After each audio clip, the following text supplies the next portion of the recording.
Hi. Hi. Um, Thanks for coming to our channel here. I'm Cayden. I'm Lindsay. Yeah, so this is our first YouTube video. And yeah, this is gonna be our birth story for our second daughter. So she was born November 5th here, 2025, and it's currently December 4th, 2025. So just under a month she'll be tomorrow. But yeah, this is very this is unedited, unscripted, just kind of off the cuff, um, and kind of unique in the sense that like it has my perspective, like the dad's perspective, and then the mom perspective. So we'll have it down on the bottom, like the different chapters, if you want to skip ahead to where I'm talking about my story or Lindsay's story. Um, but either way, just thanks for watching, and yeah, anything else that you want to say, Lindsay? Yes. One other note before we get into his story first is I put like a link in the description with some of the birth tools that I mentioned in my part of the story. So be sure to check out the description if you're curious on what specific things I use. And Awesome. enjoy. Yeah, first YouTube video. Yeah. Hey, yeah, I'm not sure if this is like if I'm gonna post this or go public with it, or if I'm just gonna like leave it between just for me and my wife to look at. But yeah, this is a video where I'm just gonna kind of share my side as the dad and husband of the birth story here for our second daughter, Cipriana.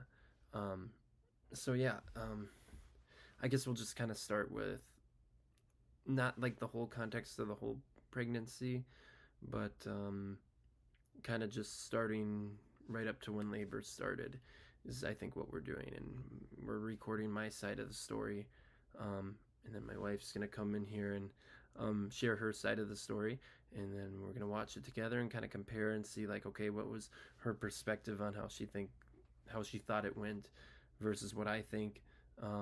We haven't seen the results yet from our midwife team, so that will be fun too, to like see how they've documented the timeline on everything during active labor, especially towards the end once we got to the birth center. Um, so that will be interesting.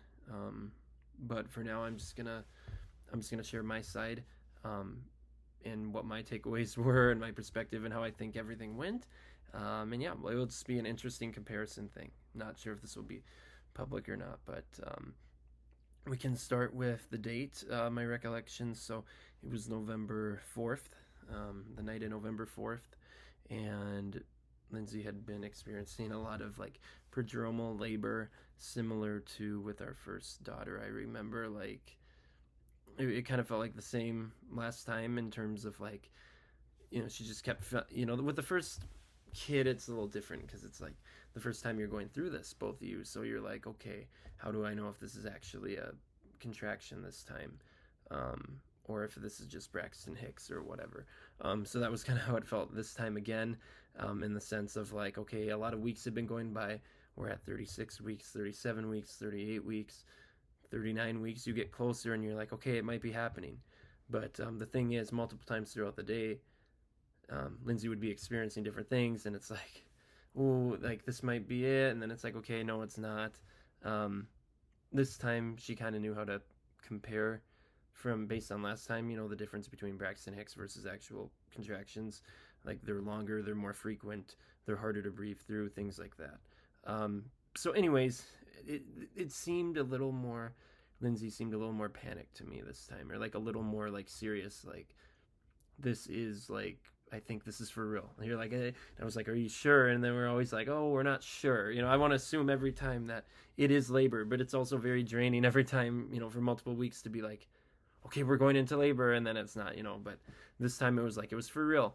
And yeah, we ended up being up very late. So it was actually November 5th. Then in the morning, it was like 2 or 3 a.m., I believe. And our daughter did not go to bed. Our toddler didn't go to bed until probably, I don't know, like 1 or 2. So she was up super late. Yeah, I mean, she's on a late sleep schedule, but that was really late. She did not sleep. We didn't sleep. I mean, I slept probably at like 3 a.m. I don't know if Lindsay slept at all. I feel like she was asleep before me a little bit, 2:30, maybe 3:30. Um, but then I know she was up earlier again at like 5 a.m.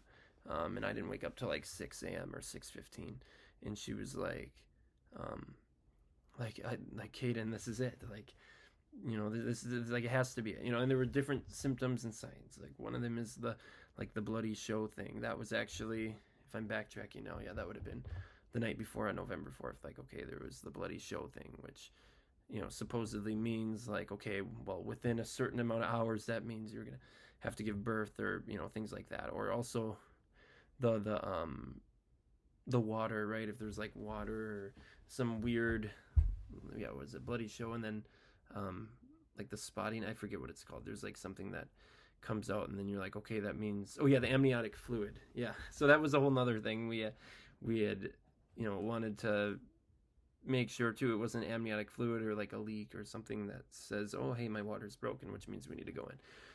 But anyways, regardless of those early symptoms and stuff, we're like, I'm going into labor. She's like, this is actually contractions. So I woke up at like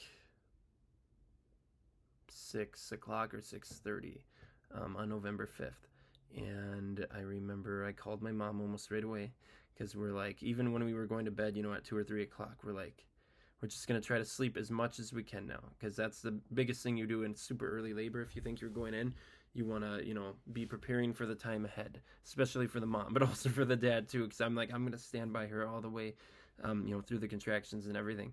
So we're like, okay, we need to get sleep right away. Another big thing is like drink a lot of water, eat whatever energy you can get. If you can't sleep, especially, then try to eat or something.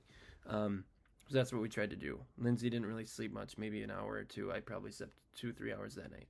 But anyways, we started kind of packing the night before. I got the TENS machine set up with the batteries, which I'm glad we did that the night before. I'll tell you why later here. But yeah, anyways, we woke up. Called my mom almost immediately. Lives like 5 minutes from our house, so she was woken up early, and she took our daughter. So she was asleep, kind of had to wake her up, but she took her, so we didn't have to worry about her that way. It was just me and Lindsay together in the house, and we're like, okay, now we can 100% hone in on this, focus on it, and then yeah, we called the midwives. And we kind of explained to them what was going on, and she just, they were trying to keep us at home before we did a home birth. So literally right behind me in our bed, that's where our first daughter was born. But this time it was different. It's like, instead of them coming to us in our room, we had to come to them. So it was definitely a change of dynamic, which I feel like we felt maybe a little uneasy with at first, but in hindsight here, it was like, it was a pretty good process. We still got to labor at home, and that was a big chunk of the beginning part. So anyways, 6:30, 7:30, somewhere in there, I don't know. The night before, I know I blew up the or maybe it was a couple days before, but I blew up a ball, like an exercise ball thing for Lindsay to do some movements on. And then, like I said, the night before, we got the TENS machine batteries in and all that. So yeah, about 7 a.m. in the morning or something like that, we got the batteries in, or we got the TENS machine going, and that seemed to really help. So I put that on her back. It was like 2 spots on the bottom, and then 2 other spots to the mid to lower back region, and then the other one was more like lumbar, like low back. But anyways, this was a huge lifesaver in my opinion. So again, this is my side of the story, but from what I could tell, Lindsay seemed to be a lot calmer. With our first daughter, it was, first of all, your body's scared. It's never done it before. You don't know what to expect. That seemed really, really intense. This time, for literally about 70% of the overall labor, I would say, 70% of the time probably, she had the TENS machine on. And that seemed to help a ton with the contractions. She slowly dialed it up as they got more and more intense. She didn't go all the way, because if you go all the way up on the TENS machine, it's like you're it's like it's electrocuting you or something. So she could only handle so much, but it helped offset the pain and the timing, and it's not really harmful to baby or anything, and it just helps her tolerate the pain. So yeah, it seemed like she was dealing with these a lot better. Instead of like screaming and struggling to talk through it, she still had some of that, but it was much less draining and chronically painful as to with our first daughter, at least from my point of view. Um, so we were very grateful to have the TENS machine. I'm glad that Lindsay did research on that and we were able to get that to work. Highly recommend it for anyone who is thinking about using a TENS machine. We used like a specific one for pregnancy. It's like specific for that, so that was good. I think it was specific. Um, anyways, yeah. So woke up. I'm kind of freaking out too. I'd gotten off work thinking for paternity leave, okay, I'm gonna have less stress, but I was actually, in one sense, it was more stressful because like it's just like you're living in that hype, like okay, any day baby's gonna come here now, and I was just like really concerned, for my wife and making sure she's safe, baby's safe, the delivery's healthy. It just been a crazy year for us here, just with our job and finances and everything. It just a lot of stress going on. So I was kind of coping with my own anxiety and things like that. But I was glad I was able to show up for my wife. And that morning, I just remember I was praying with her, sitting by her bedside, going downstairs, um, and just like frantically running up and down the stairs, packing everything. Getting the car ready, putting towels in the car in case if we went into like on the way to the birth center, if we gave birth in the car, things like that. Making sure all the food stuff was in the car, taking out my the toddler's car seat, so there was space in the back of the car, for Lindsay to sit on the way back with next to baby there. Um, the food, the water, the just the little things that help. The like the creams or the massage gun or the chargers, the phone, um, all the stuff. So I packed probably like 6 or 7 bags. Lindsay has a picture somewhere when we got back the night after baby was born, but it was a lot of stuff. So that probably took almost like 2 to 3 hours just to 100% confirm. And I felt a little bad because we made this huge checklist beforehand, but then the day of, then we're like, okay, but maybe we should bring this too and that. So as Lindsay was going through a lot of pain, I was like asking questions, and I try not to ask questions when she's in labor, obviously, because like it's painful and it can almost be annoying, but also it kind of helps, I think, because it takes her mind off of the current moment. Like she gets to focus on something else. But I felt like maybe sometimes I was being a little annoying, but like I want to make sure it's right too.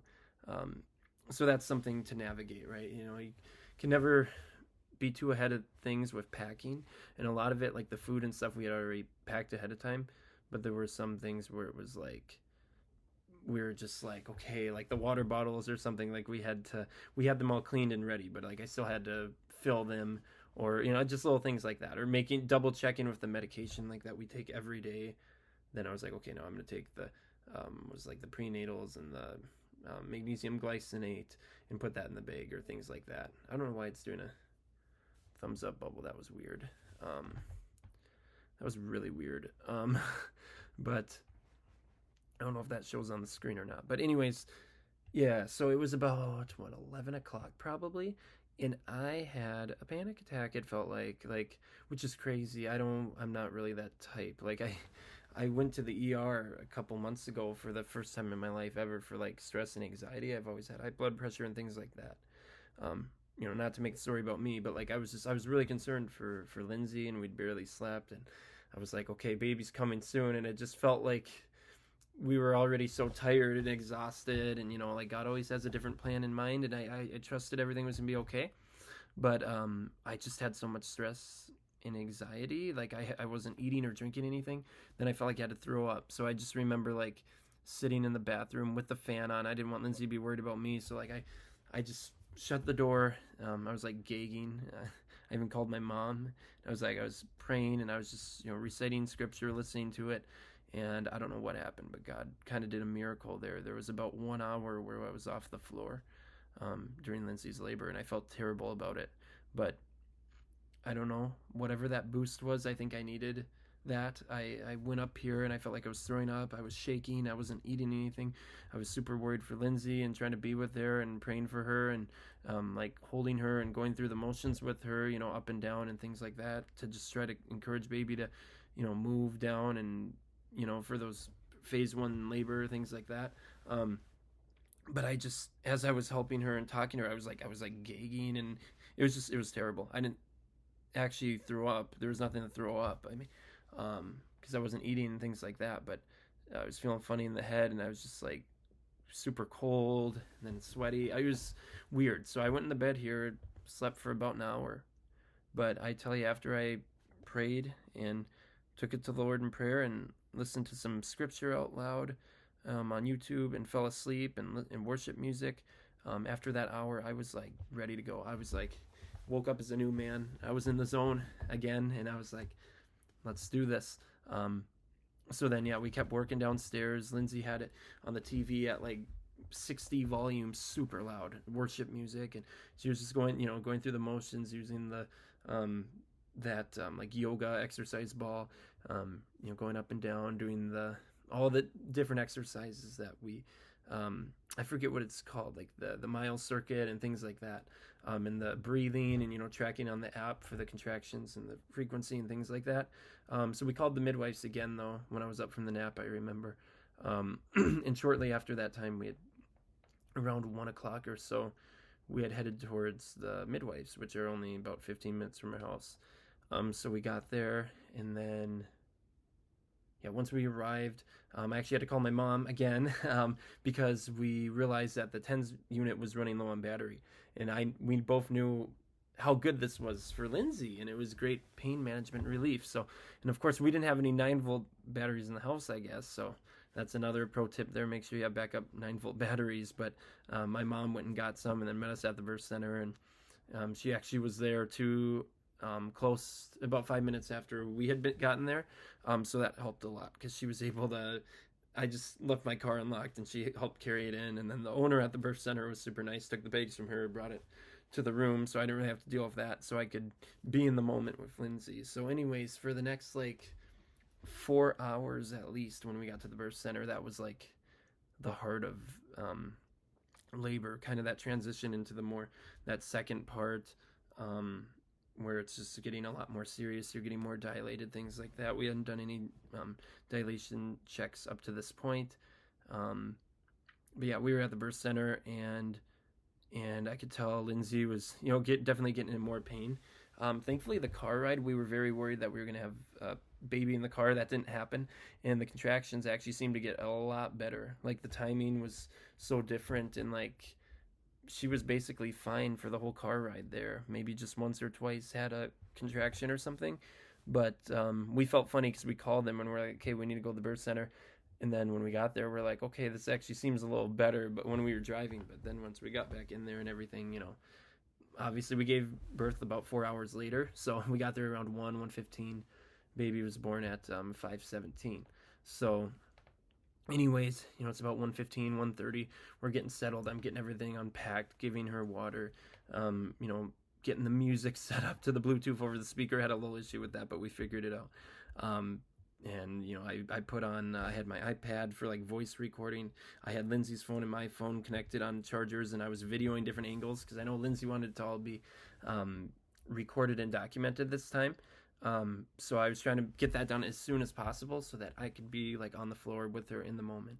Because I told her, like, I'm going to be here with you through every single contraction, every breath. I'm going to, hold your hand. We're going to do this together. I'll do the motions with you, talk to you, pray with you, words of affirmation, things like that. So yeah, because this is like the intense part of labor. It just started getting worse and worse after about 2 hours of being there, probably around 3 o'clock, 3:30, maybe 4 even. She was like, yeah, she just ripped off the TENS machine. Like, I can't do this. Or I took it off. Because like it was getting to the point where it was so bad, the pain, that like TENS machine wasn't even helping anymore. And she was also considering maybe going in the water, in the birth pool, which I kind of talked Lindsay out of a little bit. Like, because I wasn't trying to be like, I was just like, okay, if you go in the water, then we probably can't get the TENS machine on again. It's like, oh, that doesn't really matter. But then we both, like, I knew in the mindset we had talked about a water birth before any of this. We talked about it a lot. And she was kind of like, yeah, we kind of decided, like, based on the, I don't know, just things we've talked about. We're like, yeah, I don't think this is for us, and something we wouldn't be comfortable doing. But it sounded really nice to her at the time because it's like, okay, this might relieve pressure.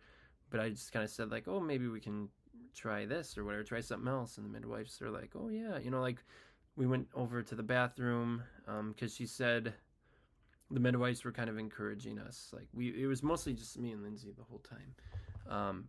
But every once in a while, like the midwives would say something like, or they'd come in and be like, okay, maybe let's go to the sit on the toilet or things like that. Sit in the positions where gravity's helping to shimmy baby, or kind of do that side to side motion, or just helping that up and down or whatever, just to get baby down more. So we did that position for a little bit.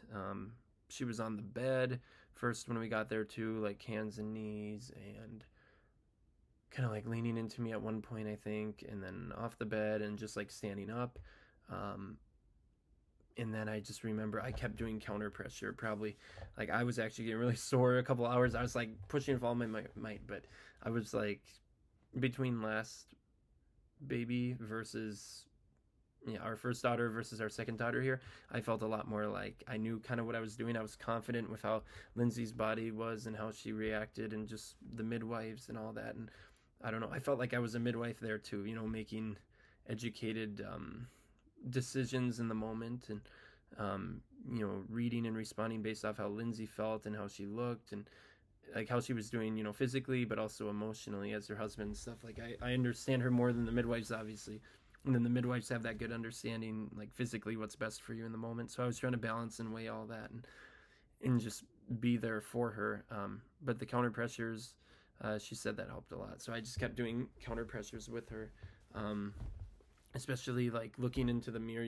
She could look into the mirror there in the bathroom, and like had her hands on the sink, and I was just like kept doing two hands, almost like a pulsing, but like just putting all my weight down, and through every contraction. I just remember like doing that counter pressure, how it relieved a lot for her, she said, and how it helped, and just holding her hand, whispering in her ear, touching her hair, praying with her. That was huge too, all throughout, just the whole time, just praying, talking to God. We're not in this alone. We had two big words too that stood out to us this time. It was like trust and surrender.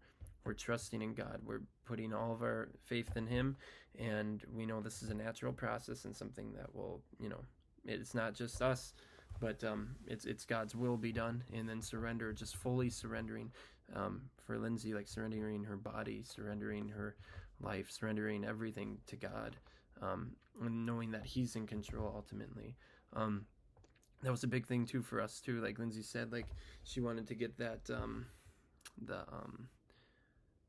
infant something, the reflex, the sudden, or I forget what it's called, but it's like during the pushing part. Like she wanted to just keep waiting on her body and the natural timing of things. So fetal ejection reflex, I think, is what it's called. So we kept waiting for that.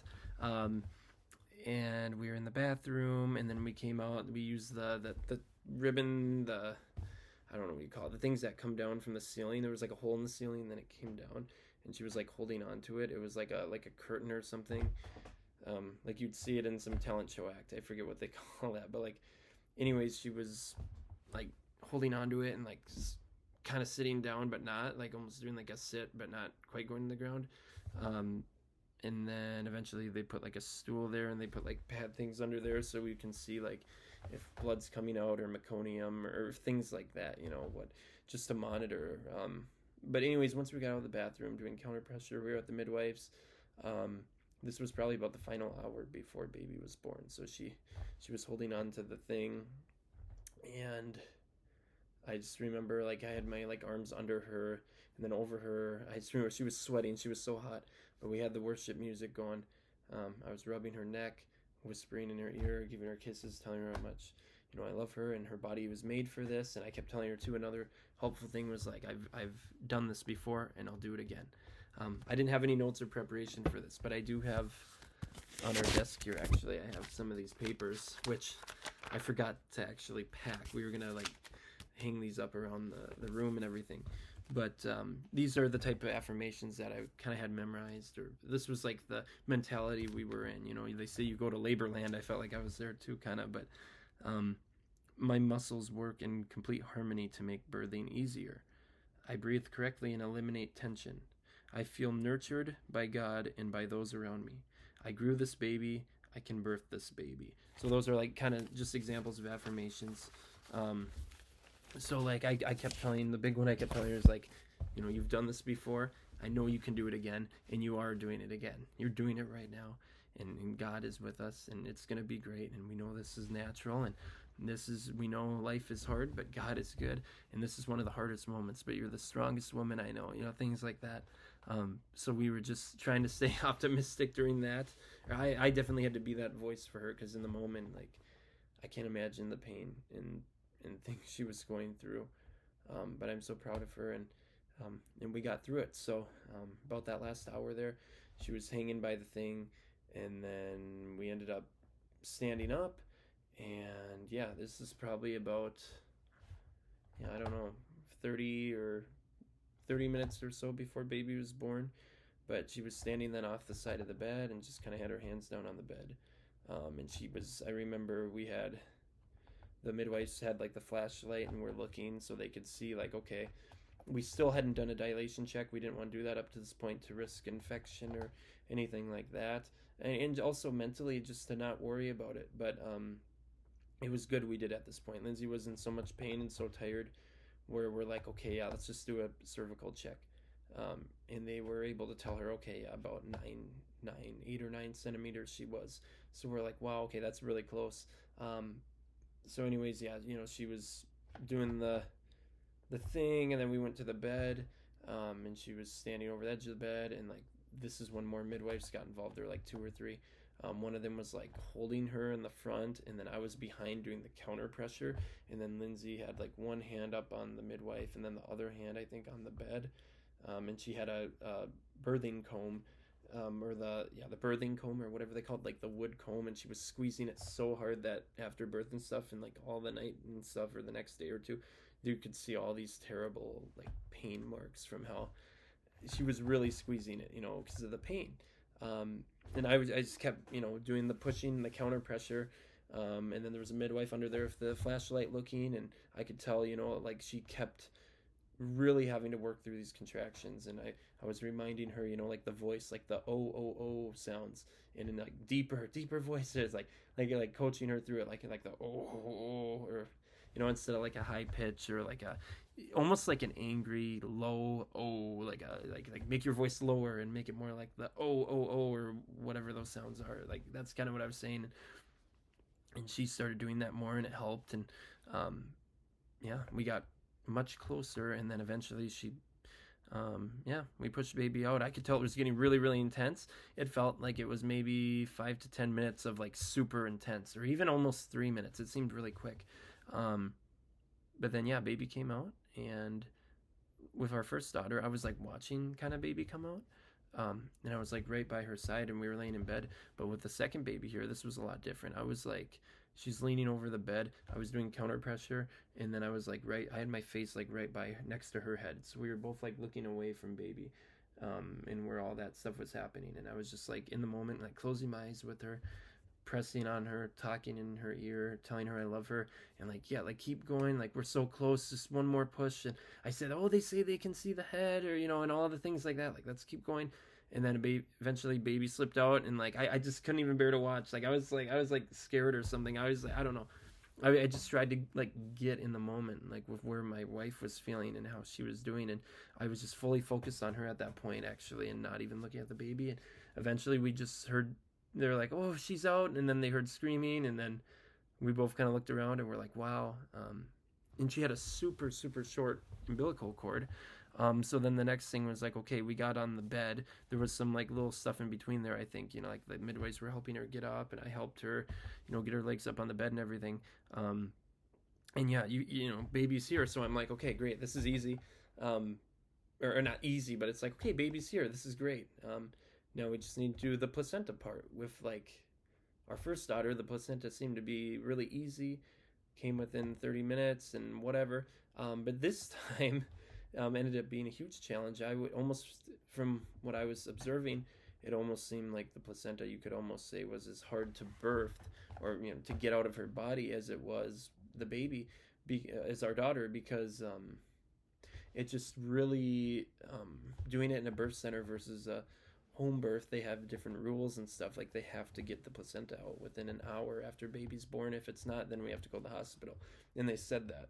And about 30 minutes went by, and she kept trying to push and get it out. And the midwives were very, just kind of patient with it for the first half an hour. Once we got past about 30-35 minutes, then it's like, okay, we might have to start doing other things because we don't want to go to the hospital. So it's like there's a little bit of pressure there. My big concern all along this pregnancy was just the fact that, like, I just don't want her to hemorrhage or something like that too. So I was like, I just want this placenta to be out to know everything's okay and there's not like a ton of blood behind the placenta that's gonna come flying out. And I heard the midwife say like 100 cc, and I'm like, oh shoot. I was like, I don't know, that sounds like a lot, but because I think it's like 500 to 1,000. They might have upped it to cc, blood loss and stuff. But yeah, baby's been here for almost 4 weeks now, and we did hear how much blood loss Lindsay had. It was 500 cc, but in the moment I heard 100 cc, and I'm like, oh no. And like Lindsay was in a lot of pain, and I was just laying with her next to her in the bed. I was wishing I could hold baby too, my daughter, to help Lindsay. That way she could focus on pushing out the baby. But Lindsay was like holding baby with one arm. I couldn't even hold her because the umbilical cord was so short, and every time they pulled on it, it was so painful. Like our first daughter, super long umbilical cord. This time it was like very short, so I couldn't even like hold her. So I put my arm around Lindsay, and I was by her side, and I was, kind of seeing baby. Like the midwives were fully focused on Lindsay at this point, getting the placenta out. No one was actually really focused on baby. So I was like watching baby, making sure she's okay, and that like kind of helping hold Lindsay's arm up to support baby. And then I was also there for Lindsay, talking to her and praying with her, talking to her ear, and just like, we can do this. So I think what really helped is, this is something we never knew of earlier, but about 35-40 minutes in, it was getting close, before we had to go to the hospital. So the midwives are like, we need to do this. You need to push. I know it's going to hurt, but like, you can do it.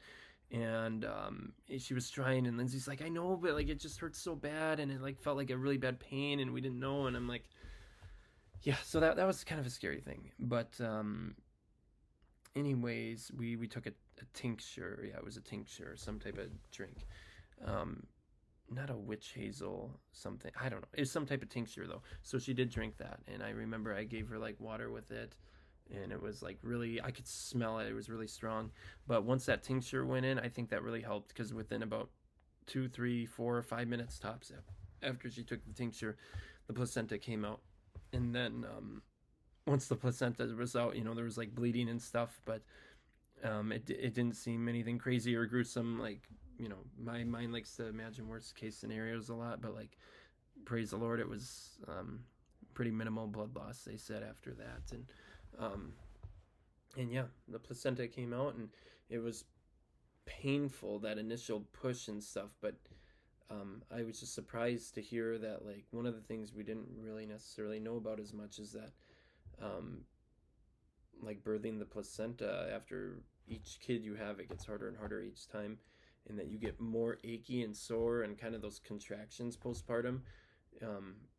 It gets like worse after each baby, which is weird. You would think like your body's used to it, it would be easier, but I guess not. But yeah, that's pretty much the birth story in terms of like the labor. So yeah, one thing I forgot to mention is when we did the cervical check, about an hour before baby was born, and they said, okay, you're 8-9 centimeters. They said they noticed there was a cervical lip, and I was like, oh great. Like I was like, I think I know what that means. Like there's like something covered, like the cervix, it had to open more. Like all I was hearing was like, okay, we need this cervical lip to be away, because if she was to give birth right now or really push hard, then there might be a tear or something. Like, so like, basically, long story short, when they were monitoring with the flashlight and starting to see the head and stuff, they were, the cervical lip went away. And also Lindsay had done such a good job with all the contractions, and I think she was waiting to push. Like last time with our first daughter, like I remember she was like trying to push, but this time she was really waiting to push until her body told herself it was ready to. So the actual pushing part was like, yeah, 5 minutes, 5-10 minutes, I would say. So the fetal ejection reflex definitely kicked in. Um, and I'm just so proud of Lindsey and that we got through this. And God was really good and showed us mercy and showed up for us. And um, it was a very natural process, and we made it through alive. It feels so crazy in the moment, and it is. It's just a wild ride. Um, but I was so happy to be there with my wife every step of the way. Um, and yeah, we stayed there a couple hours after and went home. Baby was born at 5:17 p.m. 8 pounds, um, bigger than our other 8 pounds 7 ounces, 21 inches, or 21 and a half inches. Um, what was it, 14 or 14 and a half inch circumference in the head. But yeah, so she was bigger than our first daughter, which we were kind of surprised by, but kind of made sense. According to the due date, it was a day before due date, so 39 weeks and 6 days we both sensed that baby was going to come early. We were thinking maybe November 1st, 2nd, or 3rd, but so it was a little later, but still early technically. According to the due date was November 6th, and she came November 5th. And then yeah, we got her in the car seat, got did all that stuff, and went home and got home safe and had a big meal when we got home. My mom brought like Taco Bell. Probably not the best stuff, but we got like 2 or 3 different places. And Lindsey really wanted eggnog, so I'm like, you deserve eggnog. So we got a big thing of eggnog, and you know, it's parenthood begins. You're already a parent even when baby's in there, but it was yeah, a whole new dynamic, and it was like we're doing this all over again. It's a little different feeling with the second child, but we're very blessed. It's been almost a month now. Um, I just got a week left on paternity leave. Go back to work here, but yeah, I don't know. I'm just talking about labor for now. It was all over the place a little bit, but that's kind of my side of the story overall. I think 70% of the labor seemed to go. Um, we were more competent, both of us, and more, in a sense, more calm and knowing about what was happening and what could happen and how to respond to different situations, what positions to do, things like that. For about 70% of the time, the last 30 or 20% of the time was definitely still a challenge. Um, having to take the TENS machine off and like the pain got so bad, but either way, both the births, I'm so proud of Lindsey and everything she did. But in my mindset, what we were thinking we weren't sure necessarily. There was a lot of insurance stuff going on, which is part of the reason we went to the birth center this time versus home birth. And we ended up not having the birth in the car, which was great. We ended up having a long time to labor at home. A lot of the labor at home, from like maybe 4 a.m. or 3 a.m. the night before, or even 2 a.m. when we thought, all the way up until about 1 p.m. in the afternoon. So we were only at the birth center like 4 or 5 hours. For the labor part, we were only at the birth center for like 4 hours or 4.5 hours. So that's kind of a nice time to acclimate and get adjusted to the new environment, but also not like we were there super long. And the midwives were great. And yeah, so we're just very blessed and very grateful, and curious to see what Lindsey will say. She's not going to watch this, but now Lindsey's going to record herself, and then we're going to watch each other's birth story. And see what happens from there. And then maybe we'll make a video together talking about it, but we'll see. Yeah. And then, yeah, we're going to get results soon, too, from the midwives that have all the data and stuff. So, yeah. Like the birth timeline and all that. But, yeah. All right. Okay. Bye. Hi, everyone. It's Lindsey, and I'm going to give my side of the story. And, yeah, it's been 4 weeks now since she was born. So I'm excited to share everything that I can remember. We haven't looked at any notes too much, really. Still been waiting to have the midwives send us the official records of everything that happened at birth and stuff. So this is to the best of my knowledge, because obviously I was a little out of it during labor and such. This is what I can remember. So going back, she was born November 5th, and I just want to give a couple things that will help play into the story, a few details and such. So for the couple weeks before she was born, I had been having increasingly more intense racks and hicks at night. And then I believe the last week, and it might have been the couple weeks, I don't really know because my goal this time was to ignore any symptoms of like labor. So I was trying to kind of just play off any symptoms I had, but I do have a feeling that I was having prodromal labor for some of the nights there.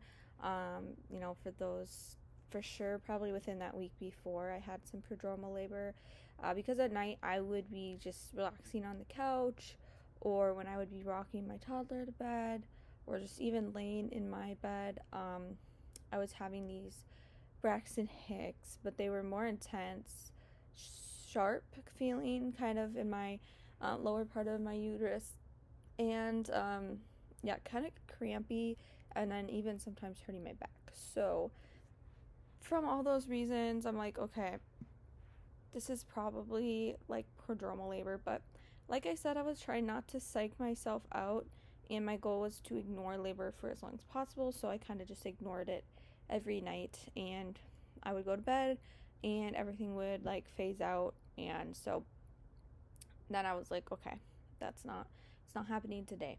So mentally, I was kind of all over the place. I felt like it could happen any day. Our first daughter came a week early at 39 weeks, so our second daughter, I thought she would come even earlier than that. So I was really prepared for her to come at 36 weeks, like just in case that did happen. I wanted to be prepared. I wanted to have the whole like stuff packed and all that, but at least just like have most of stuff done. And so I was ready for her to come at like October 9th if that's what she was going to come. But she didn't come that early, obviously, and the weeks went on, and I even like had dropped, I guess you could say, around probably 37 weeks, but I wasn't sure if I like had actually dropped or if she was just kind of growing outwards more low. But I definitely felt like I could breathe better all of a sudden. I had like basically no reflux anymore, which like is a symptom I know of like dropping as well, and then also just having to use the bathroom like I felt like 24/7. That was my big indicator with my first daughter. Like the week before she was born, I had visibly dropped. I had like obviously I could breathe better. I had to use the bathroom a lot. So those symptoms, I'm like, oh, maybe she's coming soon because she dropped. But like I said, she didn't come as early as I thought. The weeks went on. At 38 weeks, they actually tested me for just amniotic fluid, and it came back positive, and so then they had to do retest, and then it was negative. So there was a bit of like a scare, or like I thought it was happening then. But I did pray that she would come at 39 weeks or later because 39 is just really like full term, and that's when you can be pretty confident that their lungs are fully developed. And I knew that she would come whenever she was ready, whenever she was fully developed. That would, especially her lungs fully developed, that would trigger the hormones in me to get things started. So I wasn't worried about it. I wasn't rushed. I wasn't going to try to induce or anything like that. But just having us be my second, I definitely understand now why people are always wanting their kids born or like they get anxious for it. I never understood that with my first because I was like, well, it could happen anytime. And I didn't expect to go early with my first. So this time around, I think because I was expecting to go early and because I really just wanted to get it over with, to get through the pain, because I was scared of the pain a little bit, just because I knew it was like, and I knew how I handled it last time. And so I was a little worried, and I just wanted things to be done with. But 39 weeks came and went, still no signs of labor. I had been losing my mucus plug for sure for the last week of before she was born, but like I think honestly the kind of the 2 weeks leading up to when she was born, just little bits and pieces of my mucus plug had been lost every day. So I was knew that that could also mean she's coming soon, but then again, as you can see, it was a couple weeks of that before she was born. So those aren't really telltale signs either. So I was really getting anxious. Her due date was coming up soon. I was 39 weeks and 5 days, so this was on Monday, and I that Monday night I remember having some more severe contractions. So definitely prodromal, because I had to kind of like, more than I had been, I had to stop and kind of think through them, or like breathe through them, because I could tell they were actually contractions, not just Braxton Hicks at that point. So that was, yeah. So here comes Tuesday. It's the day before my due date. Sorry, 2 days. Wait, yeah, sorry. Monday would have been 3 days before my due date, but then it was Tuesday, 2 days before my due date, and I was like, okay,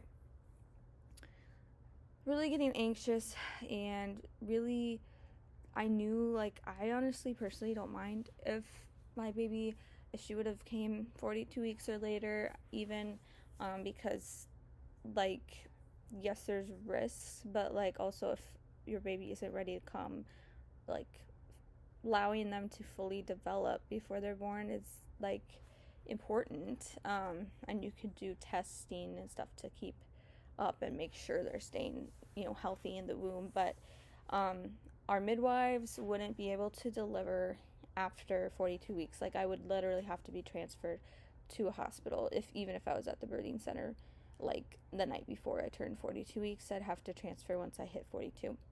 And I didn't want to go to the hospital. I knew that, like, I could handle the hospital, and I have nothing against hospitals, but just from experiences I've heard, just because of the way doctors and even the midwives there are trained, I just didn't want to have to end up at a hospital. Um, so I was just really getting anxious on that day, on that Tuesday, and me and my husband had finally, like, just finished so much stuff. Um, we had finally finished tuning the piano. We were trying to get that done before baby was here.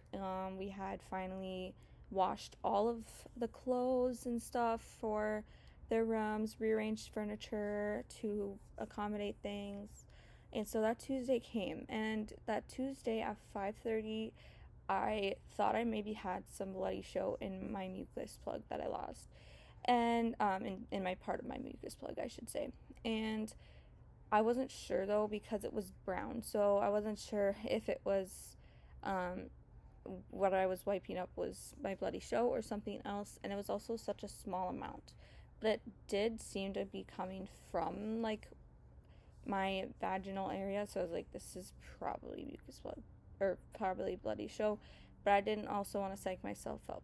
I knew that within 24 hours typically of your bloody show, that's when labor starts. But so I figured, if this is truly my bloody show, then labor will start, and I'm just not gonna think about it. So my day went on. I went out to eat, got some food at Hy-Vee, and then that after we ate, our toddler went to my husband's family, so my in-laws, and they watched her while we finished up a couple things at home. So we finished switching the girls' laundry around, and yeah, everything just felt like it was finally done. We had finally, like, got all the house projects done. We had packed a lot that day. We packed a majority of things on that day. My husband had set up the tens machine, like, he made sure the battery was in there. We got it set to the correct settings. So everything just felt like right. Like, I just felt so ready. And because I had it in the back of my mind that my bloody show had been earlier, I was like, okay, I really want to do this. And my husband felt like ready and not ready at the same time. Like, we still could have done more house projects, but I was like, I really just do hope it happens today, because I really just want to get this over with and, like, have her here in our arms. And so when we got back from picking our toddler up at my in-laws, we went, and my husband went upstairs to keep working on some stuff. And I'm like, okay, I had heard that I follow a YouTube channel called Brooklyn and Bailey, and I think it was Bailey had her baby earlier this year, and I remember she said that she had heard that doing dance movements and stuff like that can put you into labor, and so she had done Just Dance, and then that night her water broke. And I've been into dance my whole life, especially since I was 12. I've really loved dance, and so I was like, okay, I need to just try this. Um, so I did like a 20-minute super intense dance session with my toddler from 11 to 11:20, and we did some Just Dance like dances, some various ones. For sure, I did the Rasputin dance because I really like that one. And then I did some just other dance moves, and then I did some like lunges and just asymmetrical movements. I had been doing the mile circuit for the last few weeks, um, but I had only really done the first two steps of the mile circuit. I had never really done like the stair walking or lunging, like the asymmetrical part of it. And so I was like, okay, if if that's supposed to help things, like if that's the step I've been missing, I'm gonna just do it. And so I went ahead and did a lot of those movements, had lots of fun dancing, got the oxytocin flowing, and just enjoyed spending that time with my toddler where it's like I could just focus on her and interact with her and stuff. And she had a lot of fun, and I had a lot of fun.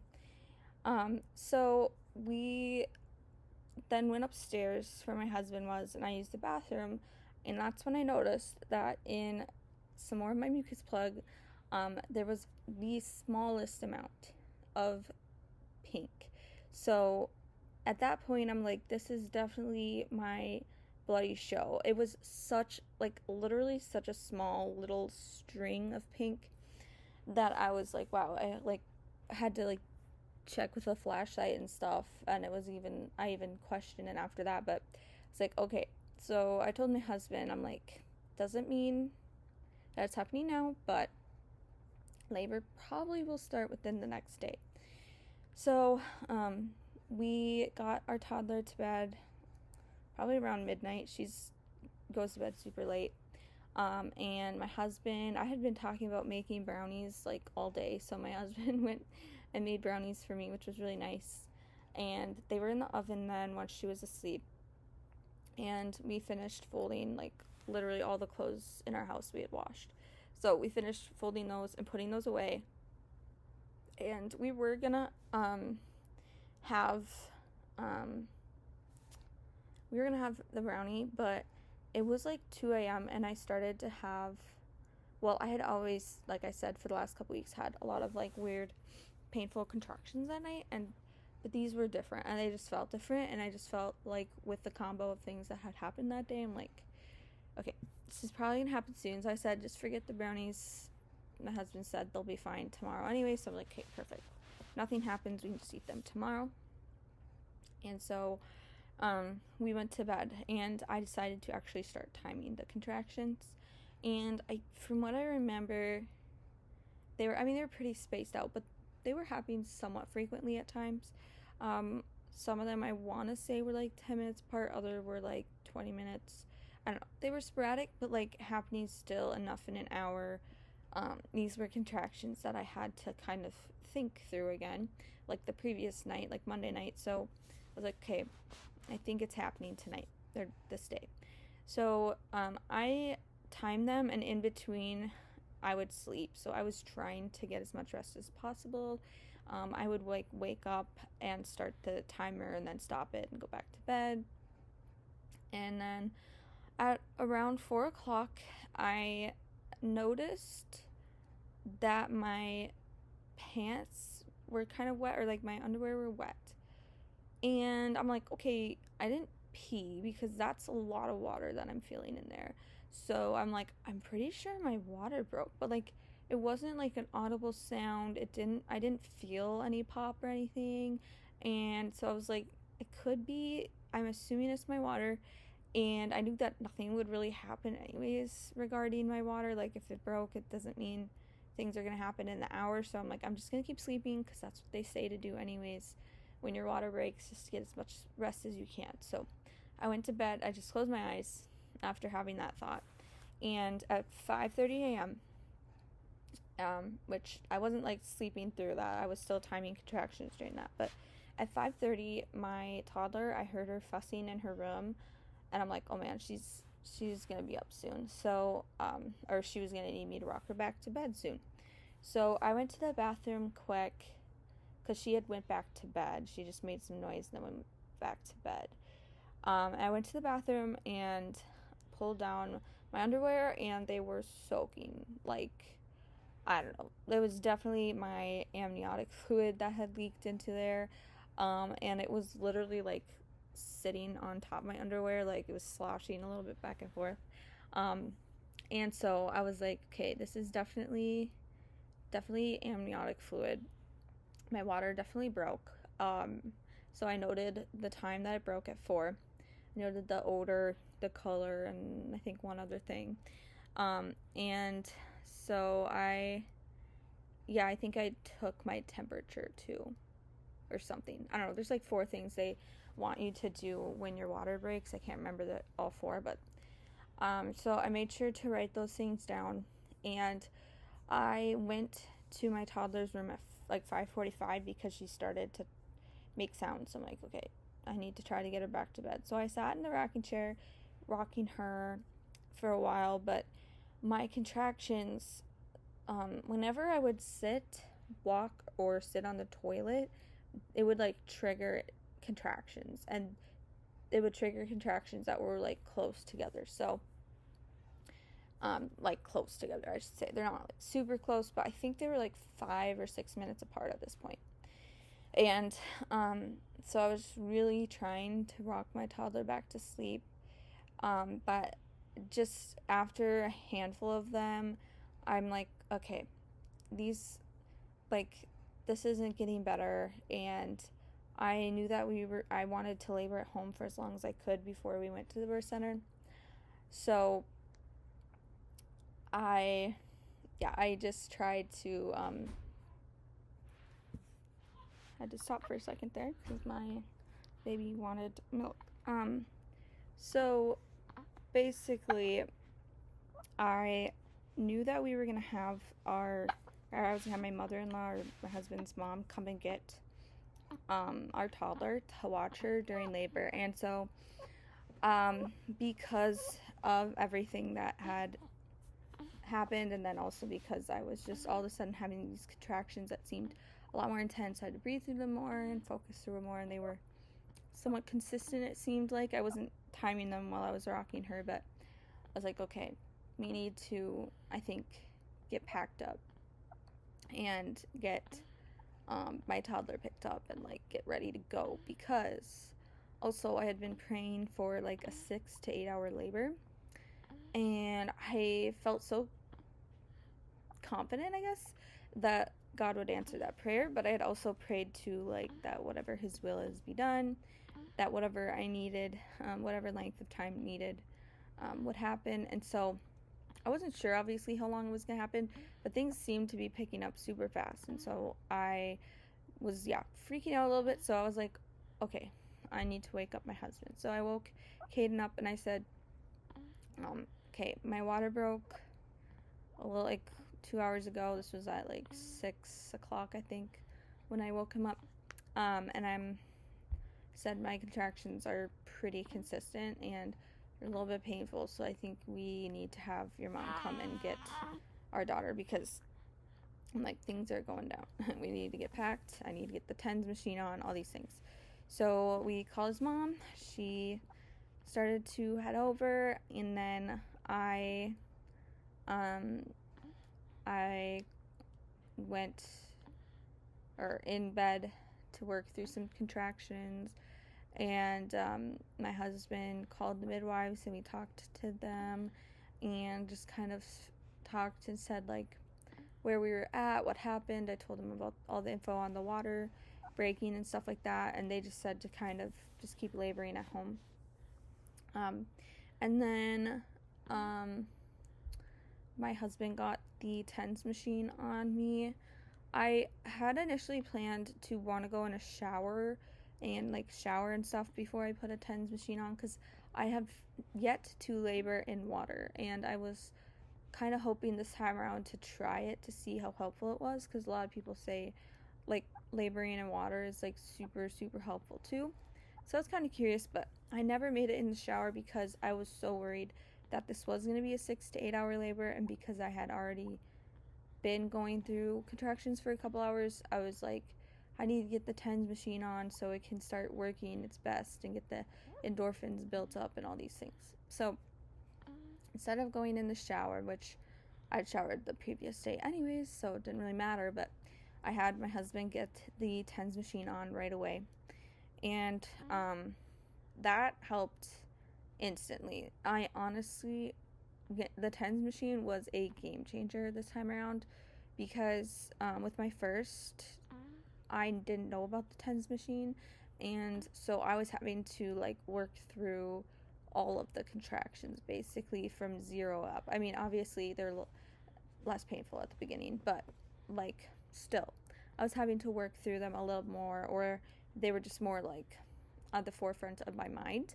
This time around, I didn't like, I don't know, it was crazy how it completely blocked out the feeling of the contraction, just because there's like the gateway theory with TENS units where so much stimulation is coming from your back and from like the muscles being stimulated by electrical pulses, that like the contraction pain isn't going to be able to get through to your brain. Your brain won't register that at all. So was crazy how that worked. The endorphins built up too, so natural pain relief as well. So having both of those things was super helpful with the TENS machine. Yeah, so I had that on from the get-go. I mean, I think we got that on finally by like 6:45 or 7 a.m. And that was super nice, because then me and my husband, he had been getting packed while I kind of worked through some, and then I think at like 7:30 or so, or 8 o'clock probably, um, he was done packing at least what he could pack at the time, like the perishable food or stuff like that. He hadn't packed yet, but that was last thing to go in the car. So excuse me, we went downstairs to like get some food, because I wasn't sure. I thought things were gonna be going fast, so I'm like, we need to eat and like be ready for this. And also because I wasn't sure how fast I was gonna go into like the contractions that are so painful that it's like you can barely get in a bite between them. So I made myself, I don't even know, probably like 4 eggs, I think. And yeah, scrambled eggs with spinach. And I ate that. And yeah, it was super nice to have the TENS machine, like I said, because I was able to make my own like stuff, and he could focus on packing and all these things, versus like having to be there doing counter pressure and stuff like he had to be last time. So it was definitely a different thing to have this time around, and I really appreciate having it. So I ate eggs and like a meat stick and an applesauce, I think. I was really trying to load up on food, but not too much where I would like throw it up. So I ate eggs. It's like the one protein that I knew wouldn't like make me feel super sick. Had a meat stick, same thing, not gonna make me feel super sick. And while we ate, we watched a show like on YouTube. That was one thing I also wanted to do this time, was like keep the oxytocin going, all the feel good hormones, watch some fun movies or shows that we like. And so we had just been watching a lot of the channel this prior week before. So I was like, let's just watch another episode or YouTube video. We watched like J. Crew stuff, just like funny videos, and laughing through that. I finished my eggs, and my contractions started to get a little more uncomfortable, so I wasn't laughing during my contractions at the show. That's when the show actually kind of got annoying. during those contractions. But so time was going on. It was like 10, probably when we were done eating, and so I was just working through contractions down here, and we were just talking about things, and sent out a message to both our families just saying that we were in labor, that we had, here's our prayer requests, stuff like that. So it was definitely seeming to be going fast. But once around the time that we were sending the message, things started to kind of like stall out, which I guess now, knowing what I know, it's normal, I guess, for labor to stall out in the morning. But I'm not used to that. With my first daughter, things were just linear all the way through. Like, I started having contractions with her, and they just got closer and closer and closer. Never stalled out. Yeah. And maybe that's because we did a home birth with her. This time around, we couldn't afford a home birth, and we had to do the birth center, which ended up being a good experience. But maybe that's why things stalled out, because I was like the midwives hadn't arrived, kind of like they had in our first labor, and so I was a little more on edge and like tracking things and stuff like that. So I don't know if that's maybe why, but yeah, basically things kind of stalled out. And we called the midwives at a little around 11 or after, and just kind of told them how things were kind of stalling, but like just talking to them about what to do. And yeah, I was trying to get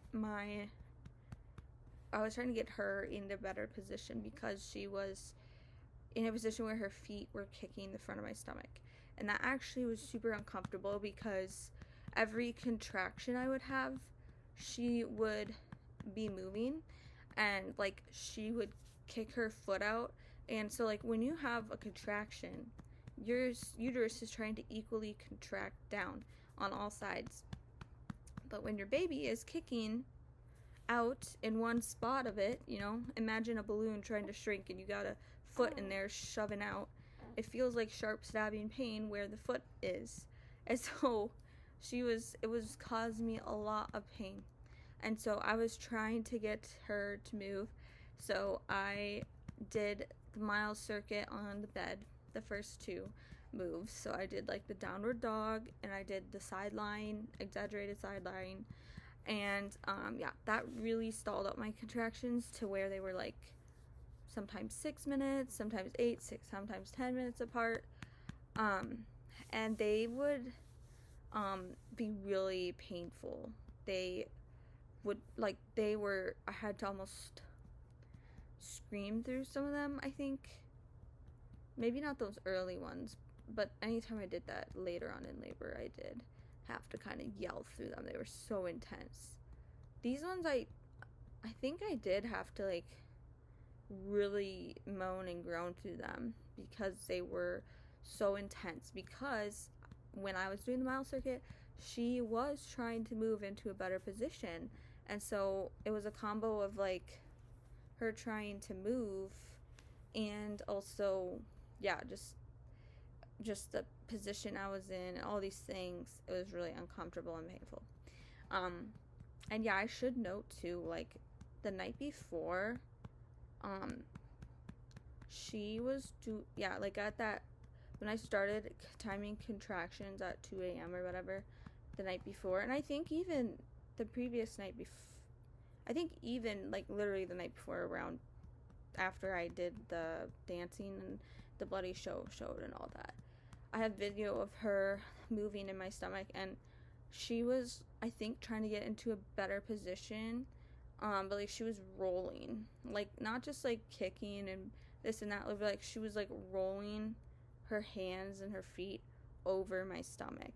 And that different movement also is why I was kind of getting a feeling that things were serious, because she was doing a whole different type of movement. Like she was rolling her body around in me. And so yeah, that was another sign I should mention.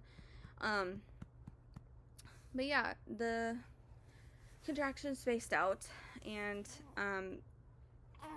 so we were kind of like up and down. I came back downstairs. My husband was still down here getting things like put into the car then.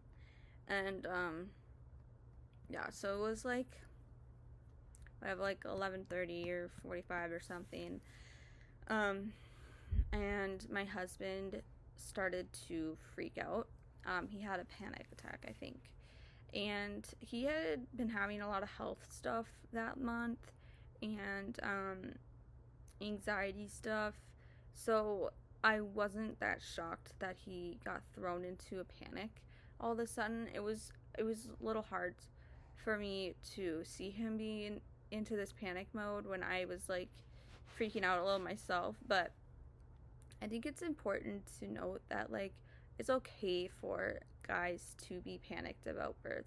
I think there like is a lot of expectation out there for men to be so perfect in birth, but the reality is like even if it's your second time going through it, you know, it's nerve-wracking. And like for me, I had all this time to research for those 9 months, and I learned so much this time around that I even more than I learned my first time. And my husband works so many hours, it's not like he has all this time to study.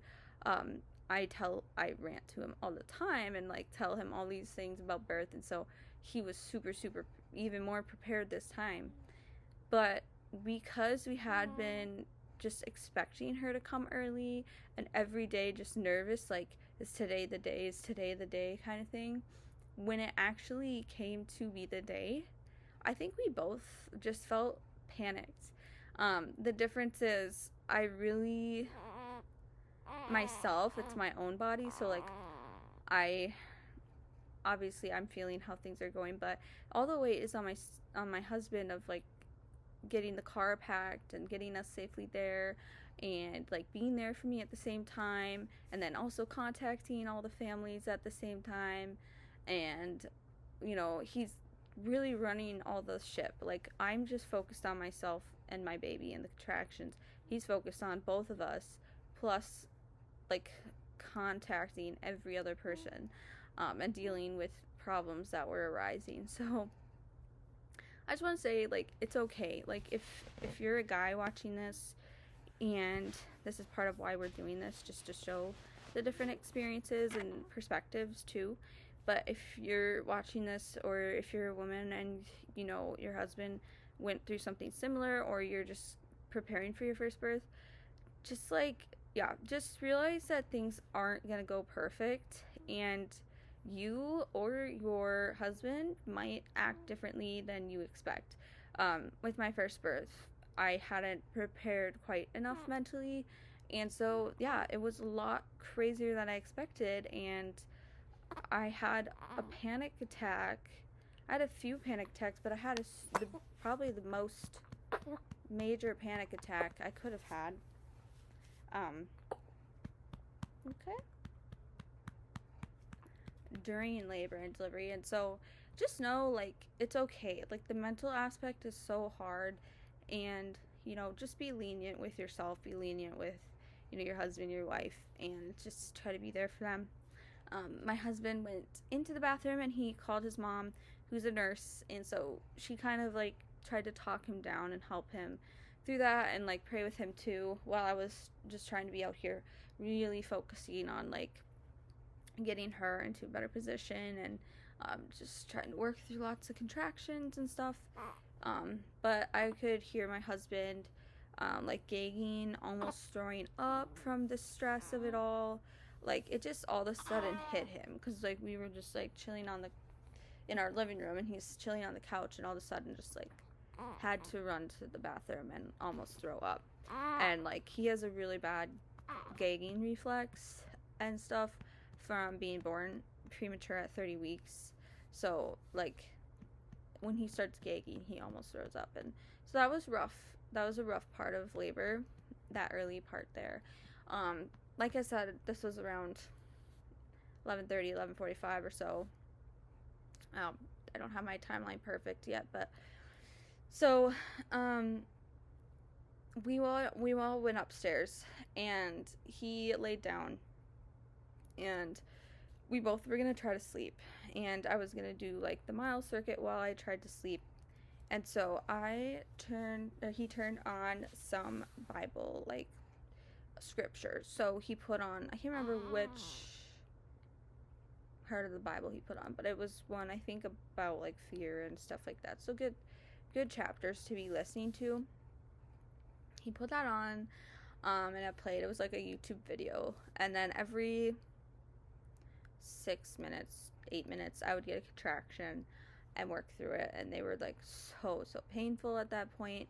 Like, because they were spaced out, but they were just so painful because she was really trying to move to be not giving me back labor anymore. She was trying to move so that the back of her body was like against the front of my stomach instead of against my back. But every time I'd have a contraction, it would oddly time with the advertisements in this YouTube video, and my husband was like sleeping, so like he would wake up and turn off the ad or whatever.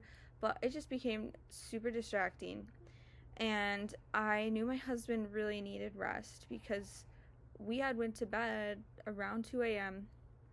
and I really tried to wait, but I woke him up at 6, and so there's just not a lot of sleep for either of us. I tried to sleep, but I just was like, I want to just get this over with because I was scared that things were going to space out and that, like, she wasn't going to be born that day. And we had told people that things were happening, and, like, I just was tired of being pregnant. Like, I wanted to meet her, and I wanted to know she was safe. And I didn't want to have to stress about kick counts anymore, and I didn't want to have to stress about possibly having to think about inducing things and stuff, even though I don't really like inducing, but again, the whole cutoff with the birth center. So I was determined to have her today, and I knew that every time I stood up, used the bathroom, sat down, like, those contractions would like get closer together.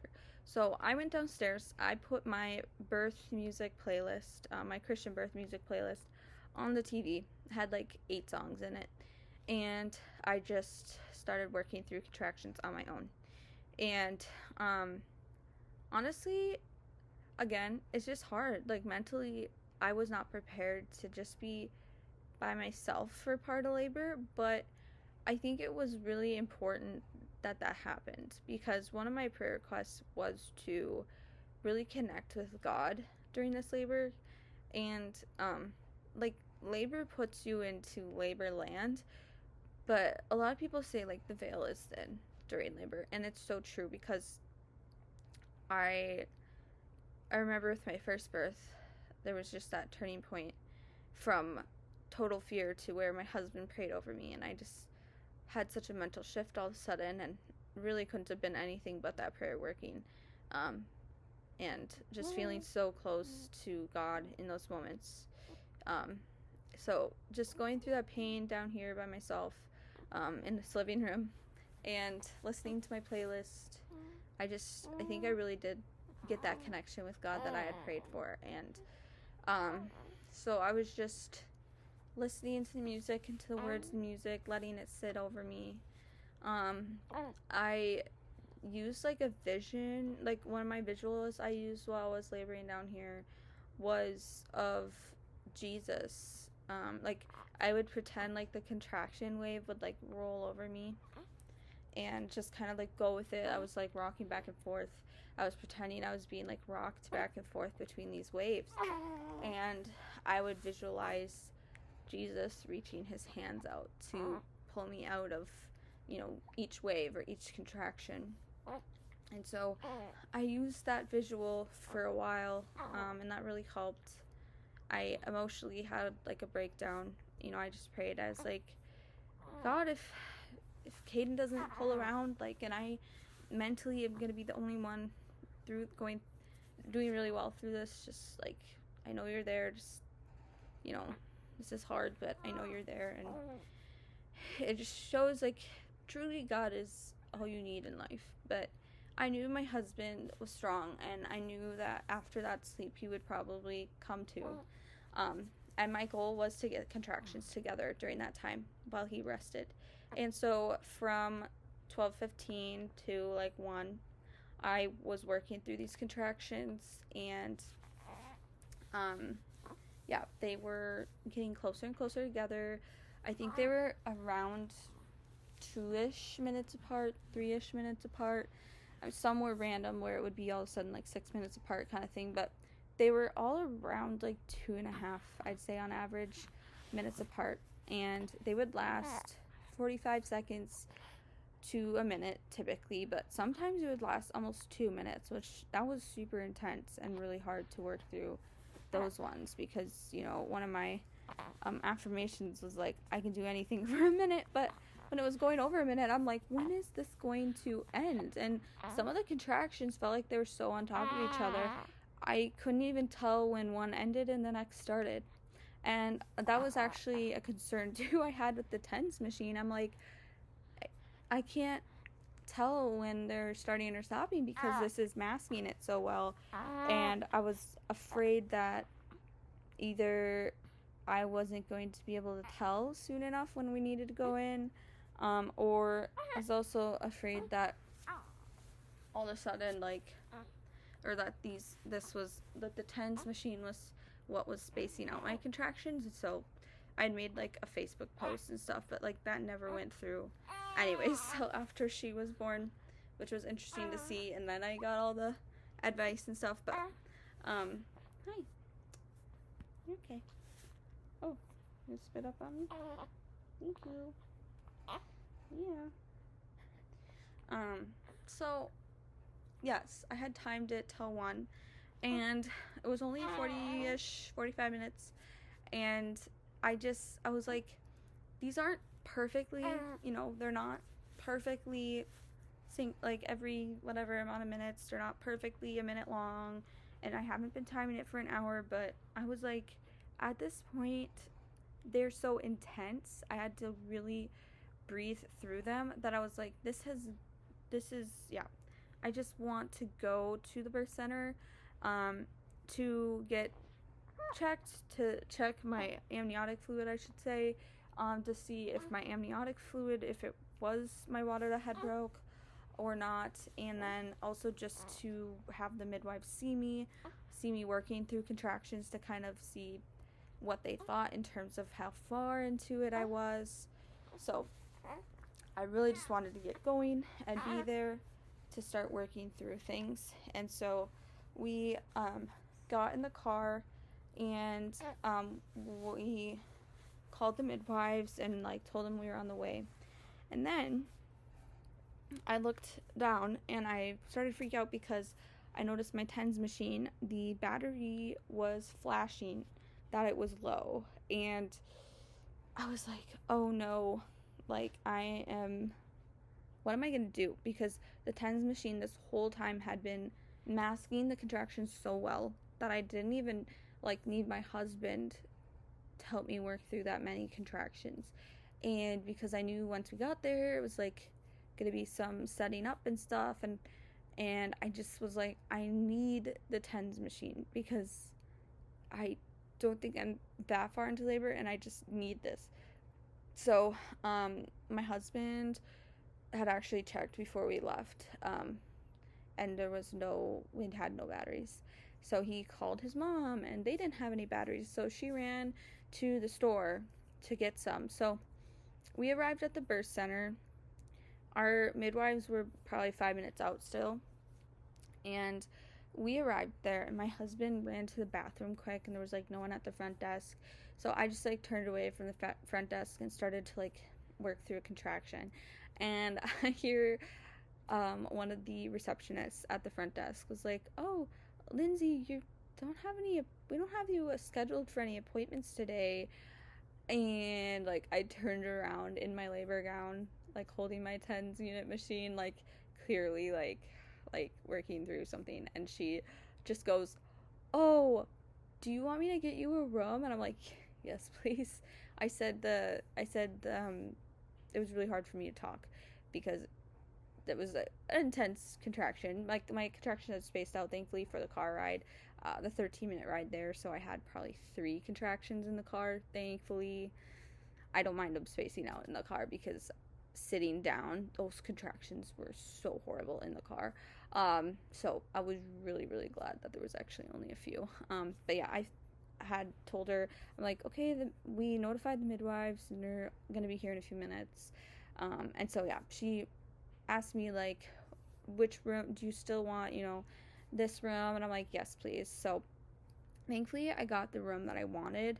It was like a neutral colored room, and it was the bigger of the two rooms that they had at the birth center. The other room was like a blue color theme, like ocean theme, and smaller. And it was nice, but I really was like, yeah, I feel like in the mood for the big one, which I thought I was going to feel that way during birth and stuff. So I was grateful that was available. And so, take a water break here. We went into that room. They brought us back, and one of the owners came back and checked in on us. She was actually one of the like on-call midwives, and yeah, just started to try to get things set up. We had like left all of our birth affirmations at home on accident that we were gonna hang on the wall, but I memorized them honestly, and I didn't feel like going through the effort to set them up. I knew things were gonna get intense soon if I did settle and things. So it was, the contractions lightened up, spaced out when we got there, which I knew that could happen from transferring. That was actually one big reason I didn't want to do birth center, but again, financially we had to, because I knew that transferring to hospital birth center, that can make you space out your contractions. But because I knew that this time around, or because I just knew that, I was like, it's fine, like, this is a good thing. This gives us time to, like, they can ask me questions right now while I'm, like, somewhat in it, I have these bigger breaks in between. So I was talking to my husband in between, we were setting up and just bringing all the bags in. His mom helps carry some into, like, the front desk area, got the battery for the TENS unit. He ran that back into me, got my TENS unit fixed up with a new battery, which thankfully worked in between a contraction. So I never, thankfully, lost connection to my TENS machine. That was the other thing I was worried about, because people say, like, start it in early labor to let the endorphins build up. So I was scared that if I went through 1 or 2 or 3 contractions without it, that I'd have to restart that buildup, and because things were getting more intense, I was worried how that would go. So thankfully all that worked out. His mom helped carry bags into the front area, and then we just carried it to the back. And he was working with the midwives to figure out a technical issue, because like the birth music wasn't going quite yet, and I really wanted my playlist going, because I wanted to have that on to listen to. And so I was getting more and more used to the room while they were figuring this stuff out. So that was just took a while, it felt like. But they finally got it figured out, and my husband got video cameras set up, or our phones, I should say, and sent an update text to everyone that we're finally at the birth center. Are you gonna drink, or what's going on? And so just got all the stuff out of the way that needed to happen. And our midwives arrived during that time too, and started listening, and like, because the music wasn't on, they were like kind of like whispering in the corner, just, I don't know, about different things. I don't even know what, but I'm sure it was about me, or at least it felt that way. So that was part of why I wanted the music, because I'm like, I don't want to be hearing people talk. Like, that's so distracting, just the quietness. And it was during the hours, since it was Wednesday, it was during their open hours, and like, I just didn't want to be hearing people talking or walking around or all these different things. So yeah, kind of was really needing music, so thankfully that worked. So we got the music on.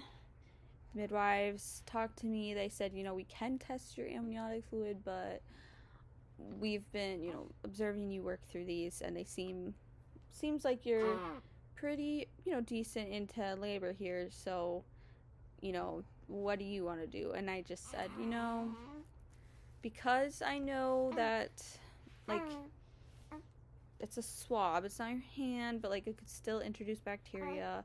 Since my water broke, and I'm pretty confident in that, I don't want to introduce bacteria. And so we just kind of decided not to do it, which was totally fine. And I'm glad I, like, still stood up for what I wanted to. Like, I didn't want to have any cervical checks or anything like that. So yeah, really going into labor strong with standing on my word. And yeah, so just started to work through contractions. I knew that she was still in the wrong position, so I went on the bed, and my husband got me lots of pillows, and I'm like, okay, let's try one contraction where you do counter pressure. Let's see how that feels. And so I leaned over the pillows, did the downward dog, or whatever they call it, inversion something, and I was like, okay, the TENS machine is doing a good job with the back pressure. I just need you on my front side to hold my hands and, like, to be able to see my face and stuff. So my husband came back around to the front and sat in front of me and held my hands. So I had a good thing to, like, grip onto during each contraction. So that worked out really well. But again, things spaced out whenever I would do that downward dog thing, or side lie, but I never did side lie at the wrist center, it says there, but I did the downward position a lot. So yeah, I worked through a few contractions like that, and then, like, those were just so intense. I'm like, I can't even do this anymore. Like, this is like, I had to roar through those. And so then, like, I stood up and, like, held his shoulders, and he squeezed mine. And that was a really good distraction too. I was amazed at how much, like, him massaging me helped with the pain, and then me squeezing his shoulders super hard helped with the pain. And I remember being so in it this time around too, at least at that point. The TENS unit, I think, was helping a lot this time, that I was, like, thinking during my contractions. So, like, I would be doing a lot of my breath work, but I just remember thinking, like, he must be really liking this, because I'm giving him a really good massage right now. And, like, I was actively trying to give him a good massage and stuff, because I knew this was going to be long for both of us. And so that was kind of funny. But yeah, so I would be, like, during this whole labor, a big thing that helped me was the breath work. So I would breathe in for 4 seconds through my nose, and then I would breathe out through my mouth for 6, 7, 8 seconds. And, that would be around 10 seconds. And then I would do that, 6 times or whatever amount of times throughout the contraction, and that would get me through a whole contraction, just focusing on my breathing, visualizing, like, a balloon contracting, again, the ocean thing, kind of, Jesus rescuing me from the waves, or just rocking me between the waves. Those were really big visuals that really helped me. And then just, like, focusing on the J breath as I breathed out, to, like, breathe down and out, breathe baby down and out, and kind of moving my body in those directions too. And I remembered too, another thing I wanted to do was, like, dance with my husband. So standing and holding each other's arms, swaying back and forth, I was just like, this is such a beautiful thing, and, like, I feel so loved, and, just trying to get the oxytocin going. So I tried to, like, kiss him a lot, and, like, just snuggle, have that physical connection as much as possible to keep the oxytocin flowing as much as possible. So yeah, we did a lot of those positions, kind of switching back and forth. And then I had to use the bathroom. So I did end up going to the bathroom, I think. But I was pretty close to when we got there. But I was really proud of myself for that, because with my first labor, I never went on the bathroom with her once I was in, like, towards active labor, because it got so uncontrollably painful that I couldn't handle it. And so this time around, I was really proud of myself for even being able to just go once. Um, so yeah, that was pretty early on to when we got there. We had arrived at the center around 1:15, kind of got settled in and everything by like probably 1:45, and I think they marked. We have seen one thing of the chart, and I think they marked us as active labor around 2. Um, so yeah, the TENS machine did a really good job masking contractions 0 through 5 or like early labor. For sure, those first few centimeters like basically felt like nothing, and then I would say 4 to 5 centimeters definitely had to work through some of those more, and then 6 through close to 8 centimeters was, yeah, definitely had to really, really work through those and breathe through those and pray through those, and mentally it started to drain me. And I went on the bed and I did some more downward, and just because I knew I was really trying to stay moving for a long time, because I was like, this will help me like get baby here faster. They say movement is so important, and that's also why I'm really grateful I had the TENS machine this time, because with my first daughter I did like 3 positions.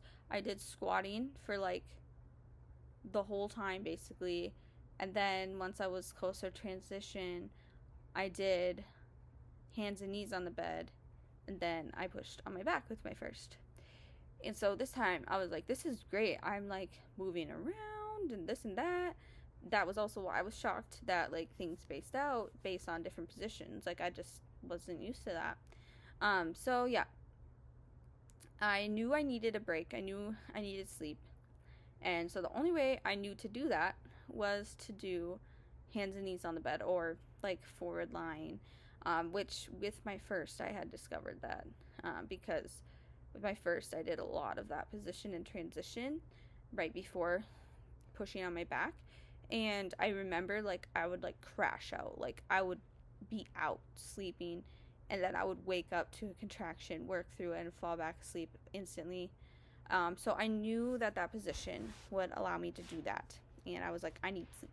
So I did that for a lying position, slept super well, was able to relax, and then, but each of those contractions was just insanely long, insanely painful, because she was trying to move, insanely just like, I don't know, I had to like roar or even yell through them.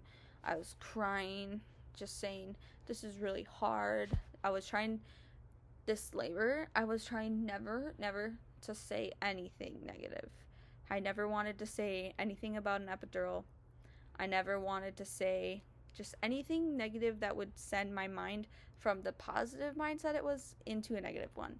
So I just said like, this is really intense, or this is really painful, because I knew like it's okay to be honest. And they told me, the midwives were like, just like let it out, cry, this is a good emotional release.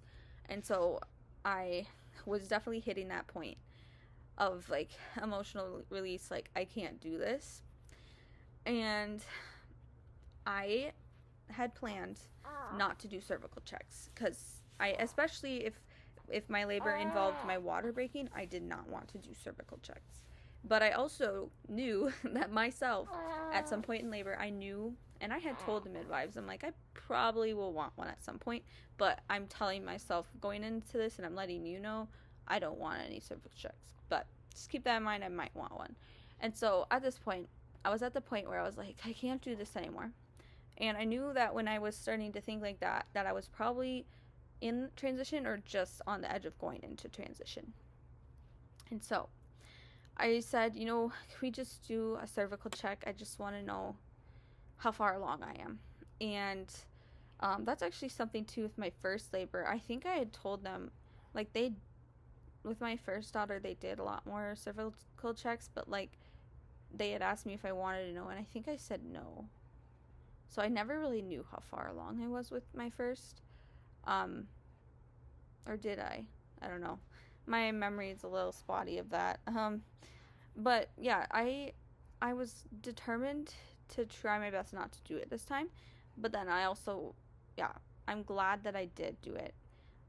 The student midwife, um, took me a few minutes to get onto my back in the position they needed for like an optimal cervical check, and they did it in between contractions, which with my first daughter, they did it in a contraction, and I don't remember. I don't know. I have vague memories of my first labor and birth because I mentally just was not that prepared for it. But I don't remember if they always asked me if they could do it, but like I don't remember if they asked me timing wise. So they did it between contractions. So I was so scared of the cervical checks too because those sent me into panicking spiral attacks with my first daughter because they were so painful in the contraction. But they did it in between contractions, and I was like, this doesn't hurt at all. Like, why was I so scared of this? So that was helpful, doing it in between.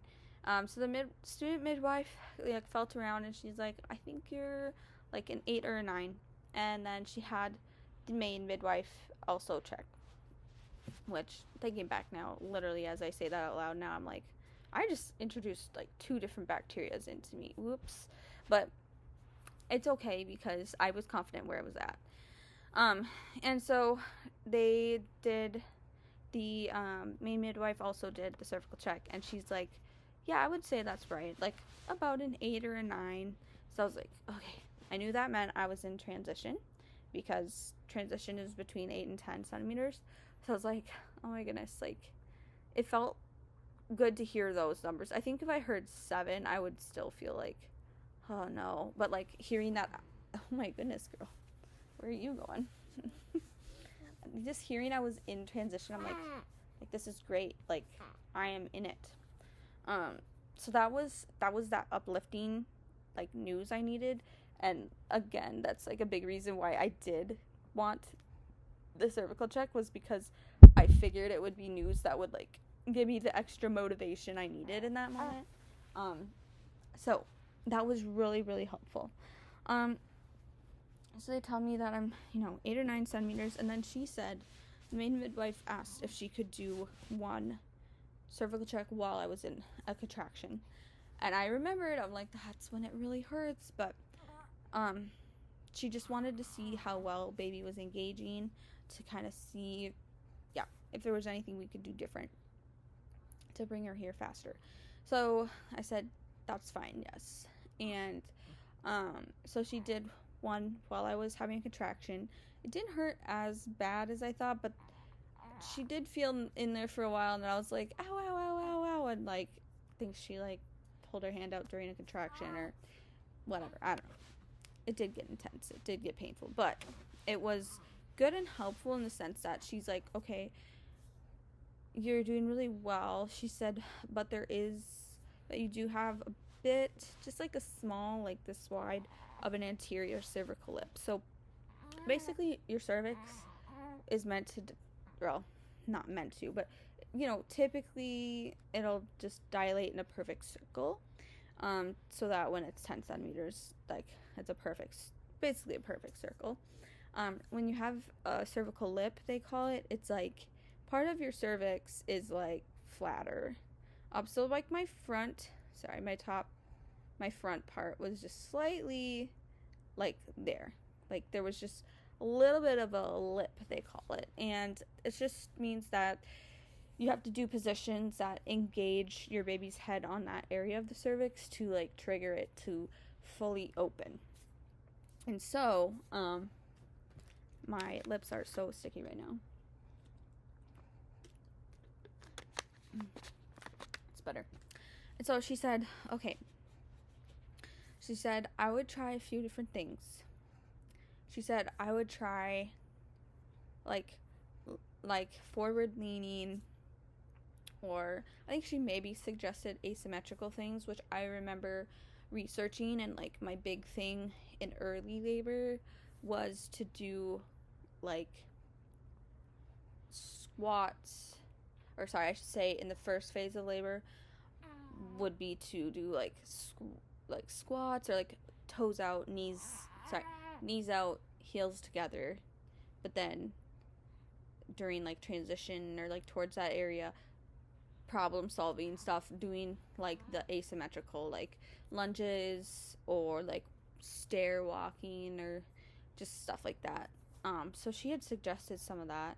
Um, and so the other thing too, they had asked me if I wanted the birth tub, and I I knew I didn't want to give birth in a tub because with my first I planned on doing that, but like our hose connection didn't work, and like we never even got the tub filled up and stuff because by the time I was in active labor, I wanted my husband just to completely forget about the tub. This time around, it's a birth center, so they have the tub. They offered to fill it up, and I was like, maybe it would be nice to labor in it. I knew that once I hit transition, the TENS machine probably wouldn't help, and I'm like, you know what? The water will probably help, so sure. So they were filling up the tub during the last 20-30 minutes. Um, and so I they had suggested I go and labor some in the water because actually when I sat up from them doing the cervical check, one of my TENS machine pads came off, and at that point they weren't helping anyways. The TENS machine, what it was doing was I had to turn it up so high to prevent like the signals from my contractions, like to block them off. I had to turn it up so high that it was actually convulsing my back. So like it was like making me like pulling my body that way because it was contracting my back muscles so hard that I had to like do that. And obviously when I'm like being contracted in the front and the back at the same time, it becomes more of a distraction and actually was somewhat painful itself. Um, and I was like, I just want to focus on my like contractions. And so I got up from the bed, and my husband's like, "Do you want me to like try to fix the TENS unit?" And like he was so nicely trying to fix it, and I'm like, "No, just forget it." I'm like, "Rip them off, take them off." And then I can't remember if he pulled them off or if I literally ripped them off myself. Um, but I remember you're supposed to turn off the TENS machine before you pull them off. That was one of the instructions, and I'm blanking on if I did that. I think I did, but I don't know if I remembered that at that point. Anyways, I think it gives you a really big shock if you don't. So I think I must have remembered because I don't remember being shocked. So yeah, we turned it off or took them off or whatever. Somehow they got off me, threw that aside, and I was like got hit by a contraction pretty quick because like I said, standing, walking, sitting on anything, especially a toilet, would trigger really bad contractions or like would trigger them immediately and then they would start being more consistent kind of thing. So I just said, okay, I said, counter pressure, just started freaking out. I was really scared to take off my TENS unit because that had been, seemed like this lifesaver to me in the sense that like it was helping so much with the pain. And so this was my first contraction without it on. And I was like, what if it's like 10,000 times more painful all of a sudden? You know, what if I'm going to, you know, be like I was with my first daughter where I start panicking? So it started to send me into panic. And I'm like, not too much of a panic though. I just definitely was like, you know, counter pressure. So my husband came over quick and did counter pressure on my back and felt really helpful. All of a sudden I'm like, yes, okay, the counter pressure is helping. It was still really painful, but I mean, I was at transition, like it's just gonna be painful at that point. And so they're like, you can get in the tub if you want. So like I walked over, like literally there's like the bed and then like the tub, and you know they're not that far apart, and so I'm like walking over there, and then I get hit with one, so I held onto the side of the tub, and the tub was like has like a hard ledge, so like I used like the sharp edge of it as like a birth comb or like as a distraction from the pain. So like I clenched on during a contraction, and my husband was doing counter pressure, and I just said, can I have a birth comb or whatever, and it wasn't in the room, so they went to go find it. And then I went to go up the stairs into the birth tub, and every time I would like be so close to stepping on the stair, another contraction would hit, and I'd go back to where I was before holding the tub, and like once you work through a contraction in one position, that becomes kind of your like comfortable position. So it becomes really, really hard to move because, I mean, if you think about it, in transition especially, your contractions are getting closer and closer and closer. Like, they're so close together that, like, once one is done, the next one's about to start. They really start to getting it really close, almost like stacking on top of each other. And so you don't have much time to move, but because your body just tensed up so tight for a contraction, like moving your body is just nearly impossible because you feel so fragile, like bruised. You feel like you have to go so slow that like by the time I would get my foot on the stair to go up, the same thing would happen. A contraction would hit. And this went for a while. And they were like, you know, do you want to try? You know, they just saw that I was not making progress to getting into the tub. I just wasn't.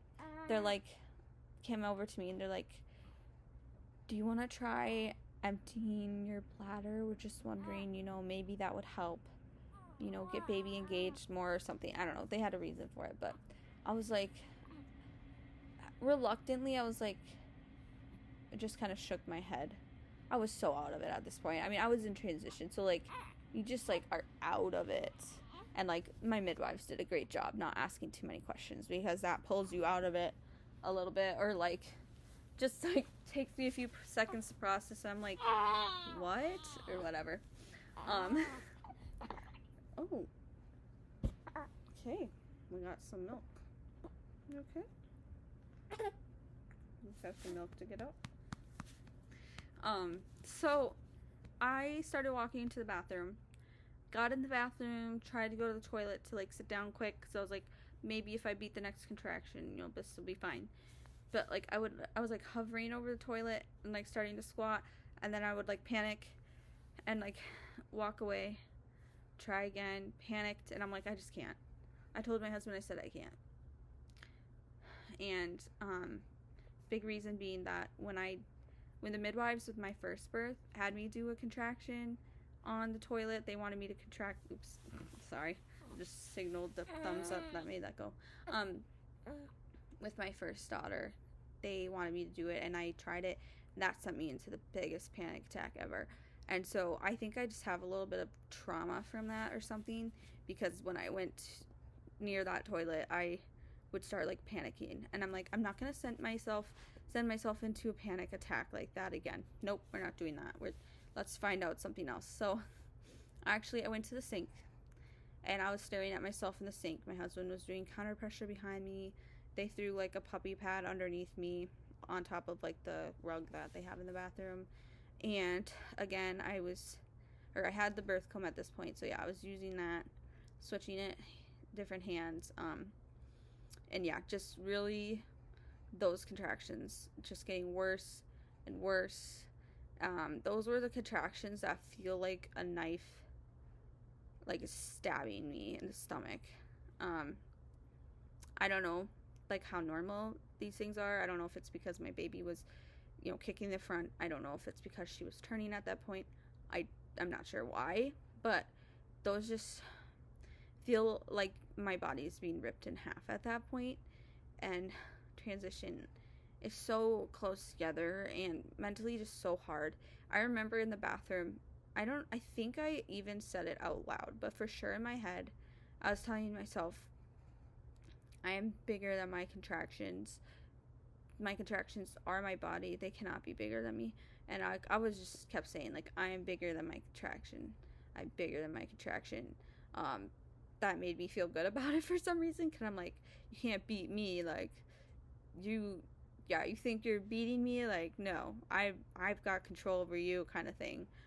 So that helped mentally get through those, breathing through them, like really focusing on that, and low moaning throughout my whole labor, but especially towards the end there was doing a lot of low moaning, to help open things up and like keep everything relaxed and stuff.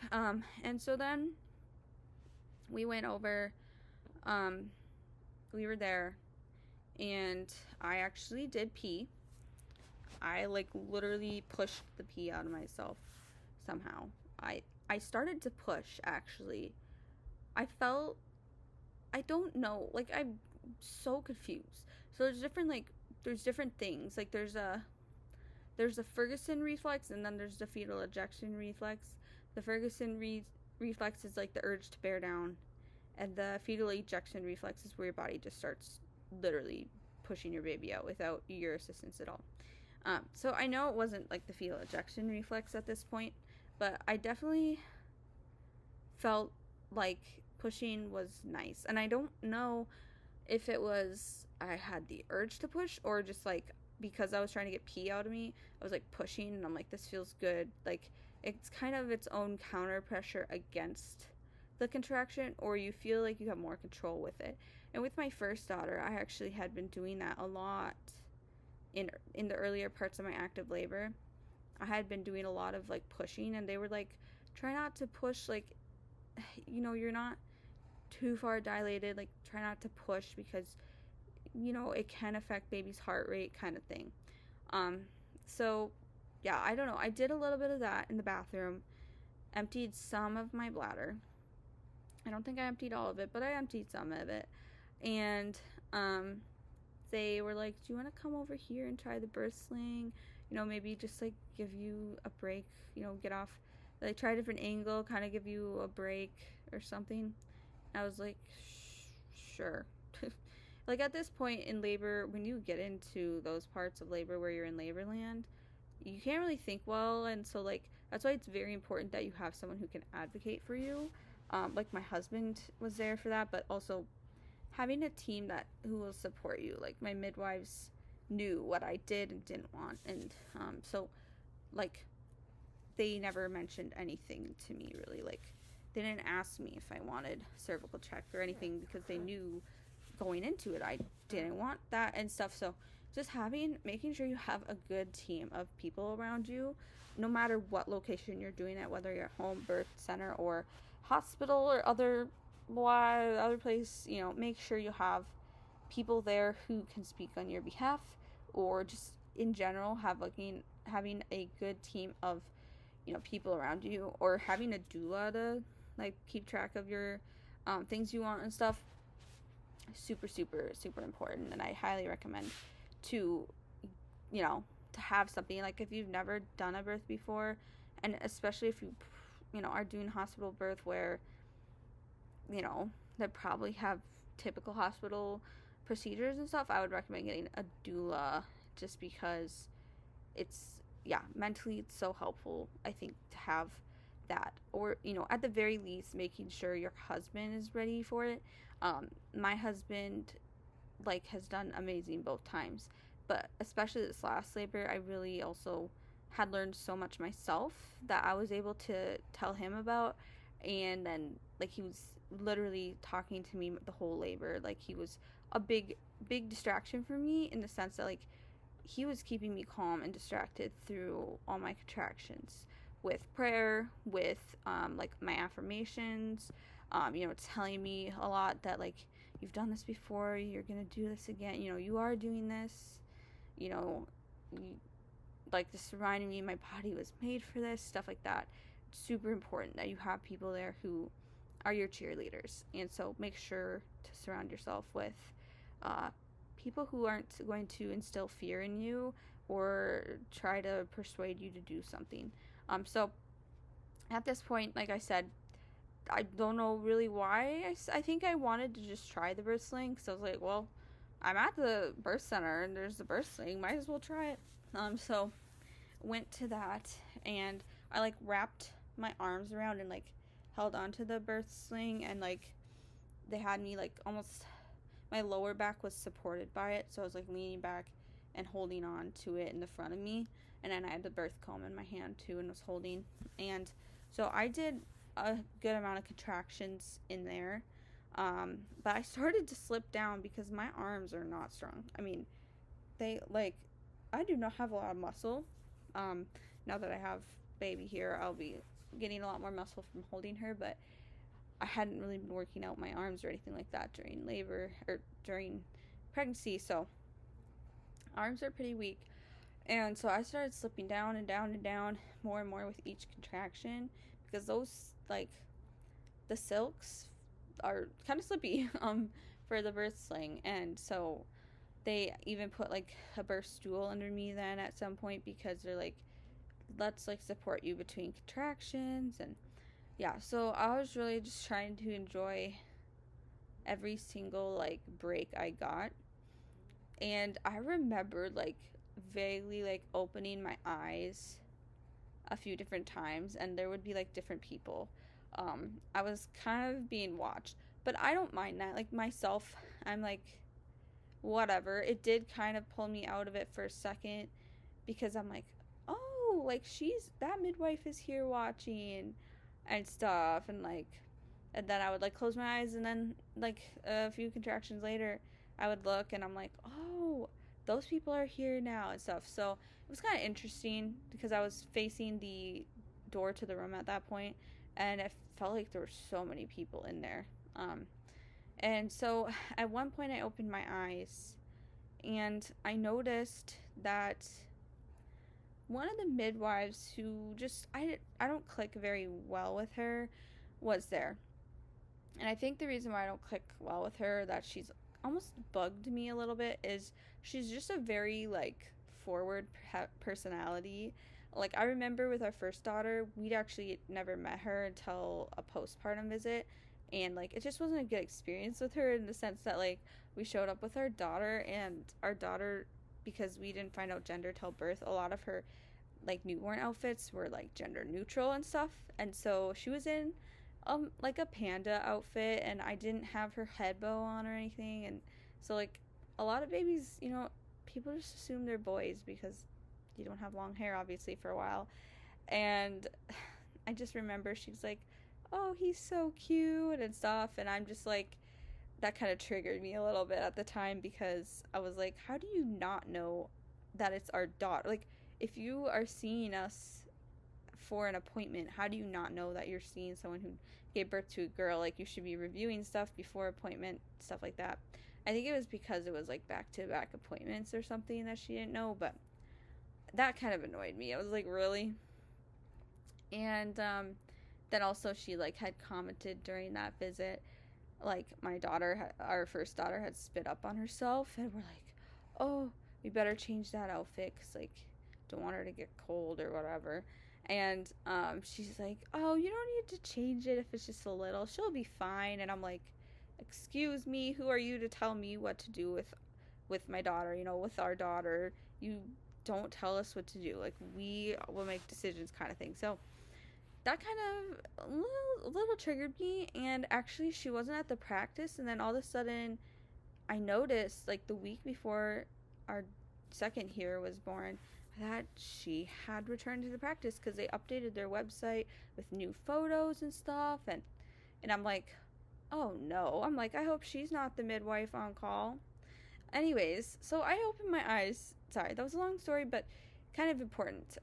So I open my eyes, and I see that she is there. And I know from hearing other stories that providers, like if you don't get along with a provider, or if it's like, if it was a guy, oh my goodness, like that's a big reason I'm at the birth centers, because I don't want men there. But like those can stall out your labor, or even make you close up your cervix, because you all of a sudden don't feel comfortable. And so even though I didn't really like her too much, I was like, I'm not going, I like in my head, I'm like, I can't let her backtrack me. And so I just closed my eyes. I honestly just didn't think much of it. I'm like, I'm just gonna pretend she's not here. And yeah, so basically just kept going through a few more contractions until like I was like on the floor, and they're like, do you wanna like, what did they say? I think they were gonna have me do something else. I don't remember why I left the birth sling. They're like, do you want to stand up again? I think they said something like that. Because you're like, you're fine. Or I think I was just saying my arms are so tired or something. So I stood up, kind of walked over, to by the bed. I think maybe they were gonna just try to look and see if the cervical lip was gone. I don't know.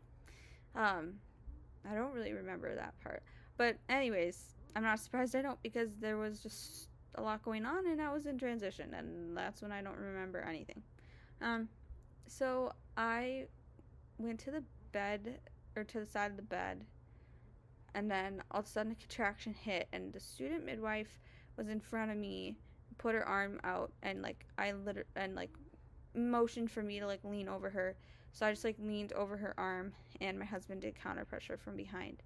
And I want to know, I was doing a lot of like pushing, like kind of like I was bearing down. I wasn't pushing necessarily. I was kind of trying to, but just like bearing down to work through the pain of these contractions, um, and stuff. And so I got over to the bed. Like I said, I hung over the front of her.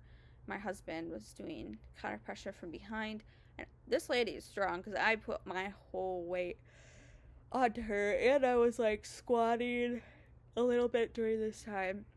And I remembered that, like, to open your pelvic outlet, to put your knees in and your heels out, or like your knees in, toes together, heels out, kind of thing. And so that was something I'd been preparing for this time around. I wanted to do that with my first daughter. I knew that was a thing, but like I don't think I knew you could do it when you're laying on your back, or like I was just out of it at that point. Um but this time I was like, yeah, I need to open my pelvic outlet.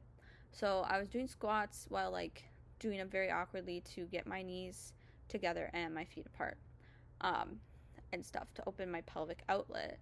And I think I did a few in her arms, and then the midwife that I don't like as much came over and, gently touched my arm, and, I make eye contact with her. And like when you're in the zone like this in transition, it's like it's very important that you don't get pulled out of it, and like your brain waves literally slow down, and so you can't really think, you don't really know what's going on. Everything feels so big. You get tunnel vision. That is such a weird thing. Like literally, once I was in transition, it's like you see so central. Like your peripheral vision gets like blurry. Like you feel like you're under anesthesia almost. Um, that's just your body's natural way of dealing with the pain. So, anyways, I had her touch my arm. So I looked at her, and she's like, let's let's can we set your hands on the bed or whatever? And I'm like, yes. So she's very slowly like guided my hands to the bed, and then she just mentioned, she's like, you can do when you can, like, go on like one knee down and one knee up, like kind of in like a lunge, I think is what she wanted me to do, to kind of like shimmy her through. And but then she ended it by saying, but if this position is comfortable for you, that's okay too. And so I had my hands on the bed, and I was like just so done. The pain, like when you feel like you're being ripped open, even if it's 20 or 30 contractions, like by then you just feel like you're dying. And I started to get to that point, and I just wanted to be done. I just wanted her to be out. I just wanted it to be over. I just mentally and like crying a little bit. And so I really started to push. And this is where I say, I get confused if it's the Ferguson or the fetal ejection reflex. But the fetal ejection reflex, most of the time I feel like it literally only takes a few pushes for that to work. And when I talked to like an owner recently, who she wasn't even at the birth, but she's like, oh yeah, like I asked her, I'm like, would you say that's like fetal ejection reflex or this or that? And she's like, yeah, I would say that was like the fetal ejection reflex you were having, but you were just working alongside it. And so it was like the same feeling this time as with my first, in terms of like the pushing. I just remember like a contraction would hit, like the peak would come, and then like as it started to go away, I would like bear down. And so I was bearing down again, knees together, toes out or whatever, or heels out, toes together. And I just like I yeah, I started to feel more and more pressure. And so I think that was kicking in the reflex, whatever reflex it was. Um, but I, but I also, I'm just want to say, I don't know if it was the fetal ejection reflex because, well, I wouldn't know because I pushed with every time because it just felt so much better to push with a contraction than not. So I don't know. I think my body maybe was naturally like literally pushing. Like it felt like I was like throwing up, but like down there, if that makes sense. Um, like I wasn't controlling it very much. But then again, I don't control any of the contractions, so it's a little confusing. I don't really know, and I wish I could say like confidently what I had because my big goal this time was to wait for the fetal ejection reflex to kick in, and so that's why I'd actually asked the owner at our last appointment. But I'm curious. I'm excited to ask at our 6-week postpartum appointment that's coming up in a couple weeks.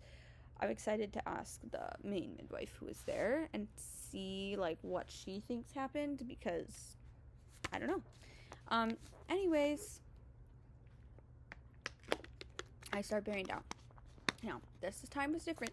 With my first, I was on my back and literally all I was focusing laying on my back, I only had to focus on the muscles involved on getting her out, like literally the uterus, any muscles around that area kind of thing.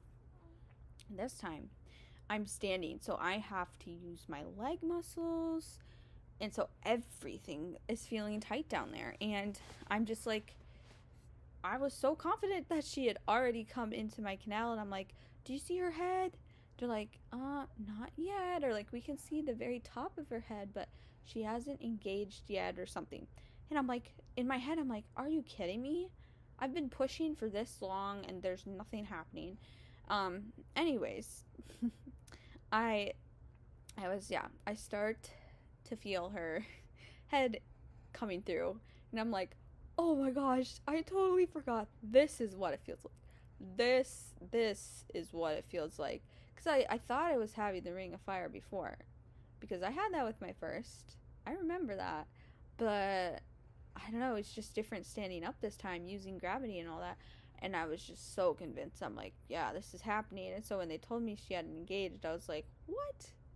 I'm like, I swear it feels the same way. But no, when she started to crown, I was like, burn, it's burning, it's burning.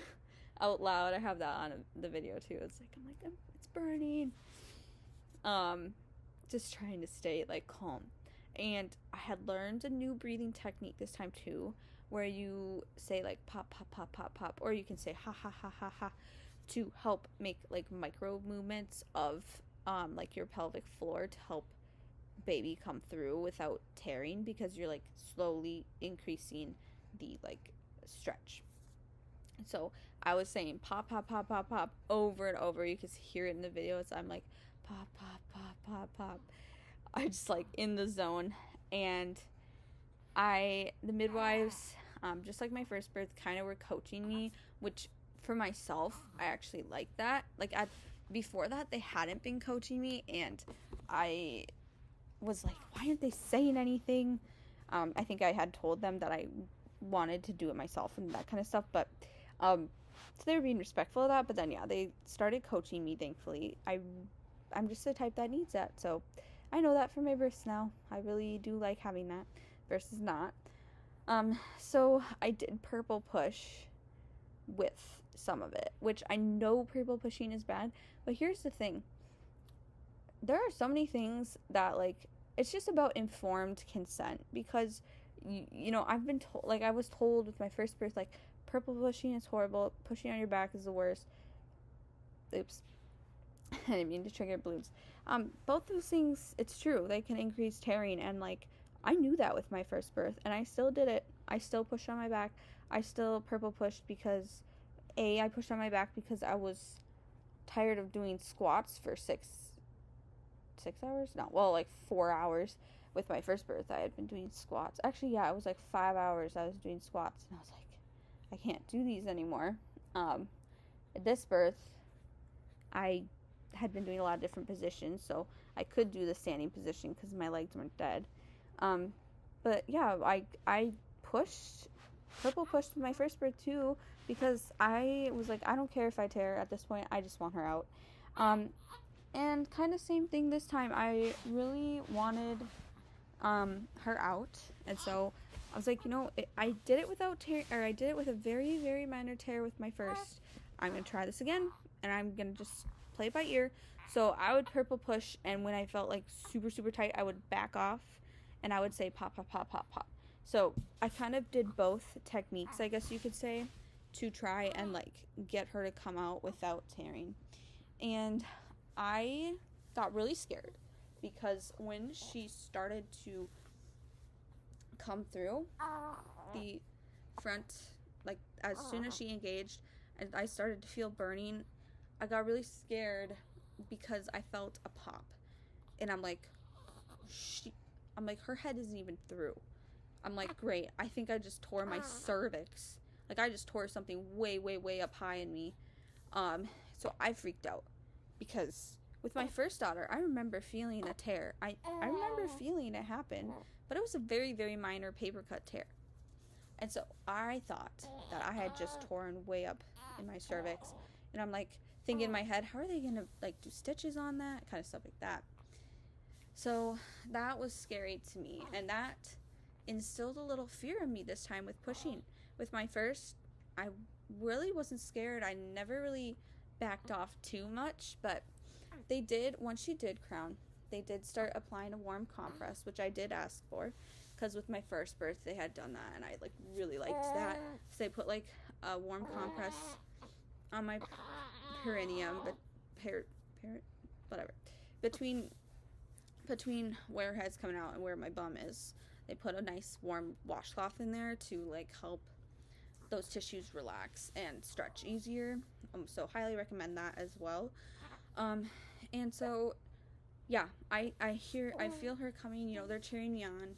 My husband's doing counter pressure as best he could.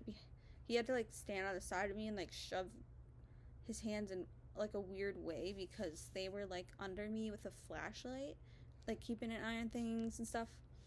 And so yeah, he was having to do that, and I actually feel like he was actually pushing her out too. He was pushing so hard that like I was almost like, oh my goodness, lay it off a little bit, because he was pushing me even deeper and deeper into these squats, and I could feel like him making her engage more as he was pushing.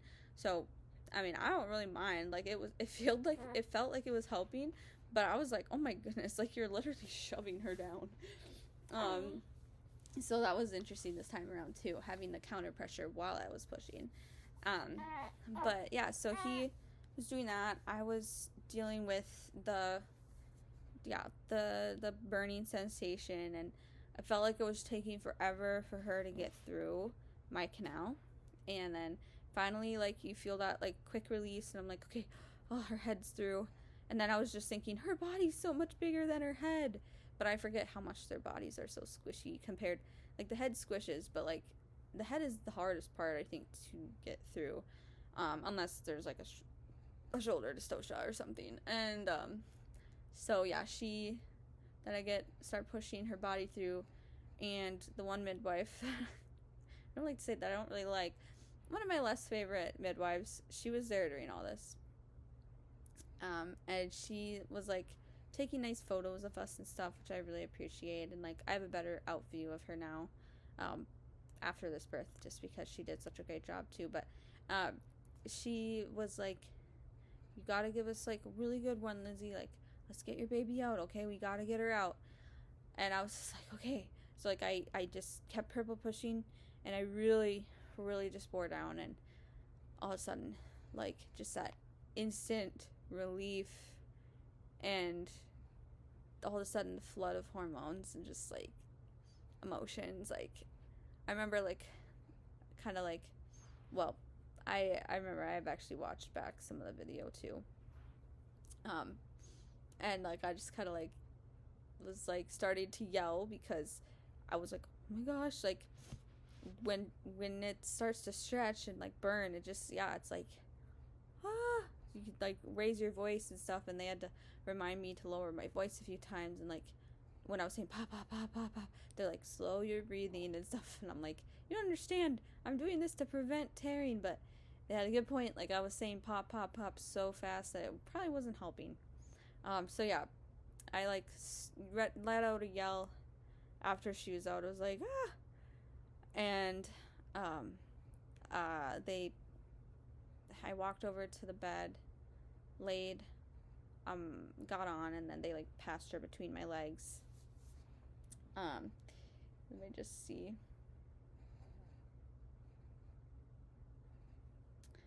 And yeah, so I just passed her between my legs, and they told me, like, once I had her on my chest, the main midwife was like, she has a really, just be careful because she has a short cord.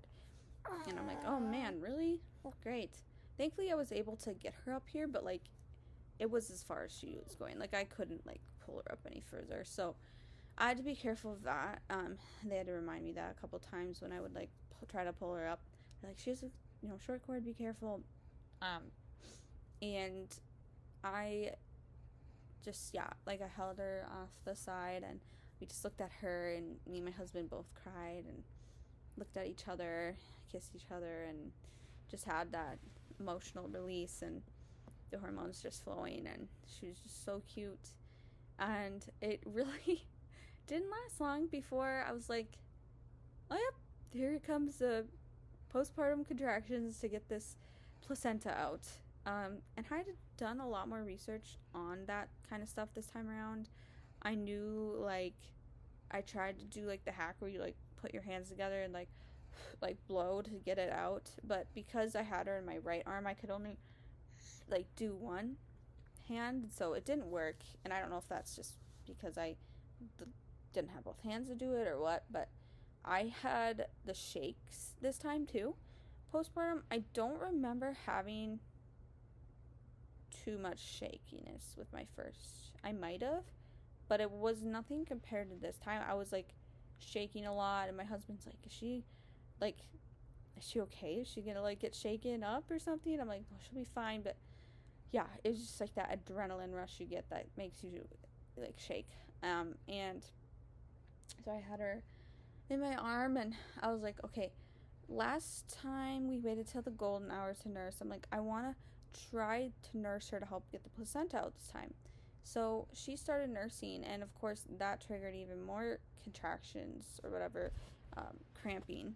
And those just, oh my gosh, those hurt so bad. And you can't, the worst part about like all postpartum contractions when your uterus is shrinking down is you can't breathe through them. Like with normal contractions up to a certain point, you can breathe through them. Like your breathing and like relaxing your body helps get rid of majority of the pain, or at least mentally helps you work through it. With postpartum contractions and like getting the placenta out, like no, there's no relief. It just hurts. It doesn't matter if you breathe through it or what, it just hurts. So I'm just like, ow, ow, ow. And like they're trying, I was undecided on cord traction and all that, but because my iron,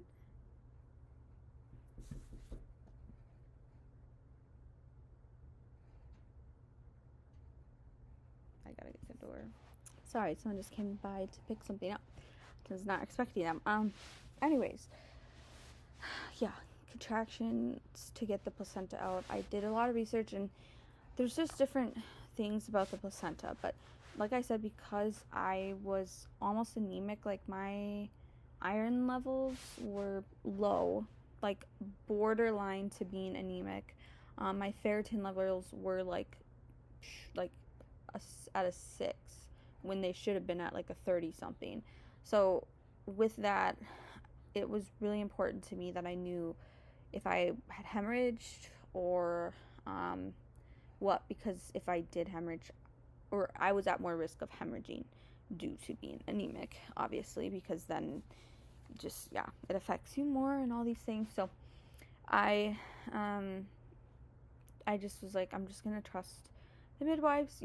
They're like, somehow it felt like time had passed so fast from when she was born, because they're like, we're at 30 minutes, not too worried, but we do want to kind of try to get this placenta out because once we hit an hour, I can't remember. My husband says it's like they said we'd have to transfer to the hospital. I can't remember if it was that or if we'd have to get like a Pitocin shot, like more serious things, and then transfer. Or if that would have, I guess the Pitocin maybe would have happened within the first hour still. I don't know. Regardless, they were really not super concerned, but like were concerned and wanted the placenta out of me. And at that point, the cord was short. They had been able to, they did some cord traction and they got a little bit more cord out. So like it was lengthening a little bit as time went on. But my cord was still short, and they were like, the cord is stopped, it's white, stop pulsing. Like my big thing I had on there too was, don't cut the cord until it's white and stop pulsing kind of thing. Delayed cord clamping, but not, I don't like to call it delayed cord clamping. I like to call it, label it as when it's white, when it's done pulsing kind of thing. So they're like, we could cut it, your husband could cut it, and then you could, we could try different positions to get this placenta out while your husband holds her. And my husband was like all for that, and like I was too, but then they said, I think it was because I started having contraction or something. We didn't end up doing that. They're like, let's try one more thing before we do that. So, I think this is when, I don't want to misspeak because they did, like I'll tell you that in a minute, but they did check me for tearing, and they had my legs elevated for that. But I want to say getting the placenta out, they also ended up elevating my legs, like putting a lot of pillows under my back, so that I could push it out. I think either that or I pushed it out during, I don't know. But they gave me the tincture called Angelica, which I'd heard about, so I was like, yes, I'm fine with taking that. So I took that. And yeah, I was really determined to get this out because, first of all, I just wanted the pain to be over. I just wanted to be officially done with giving birth. I didn't want Pitocin. Like, I wasn't worried about Pitocin once baby was out of me because, like, I was more so worried with how it would affect her during, like, labor. Like, that's why I don't want to ever be induced with it. But, sometimes you have to be induced, and that's fine. But I'm more scared of a shot or, like, IVs or, like, needles and stuff like that than I am giving birth, because birth is natural. Getting something shoved into you is not. So I was really on edge about that. I'm like, please don't. Like, I don't want this in me.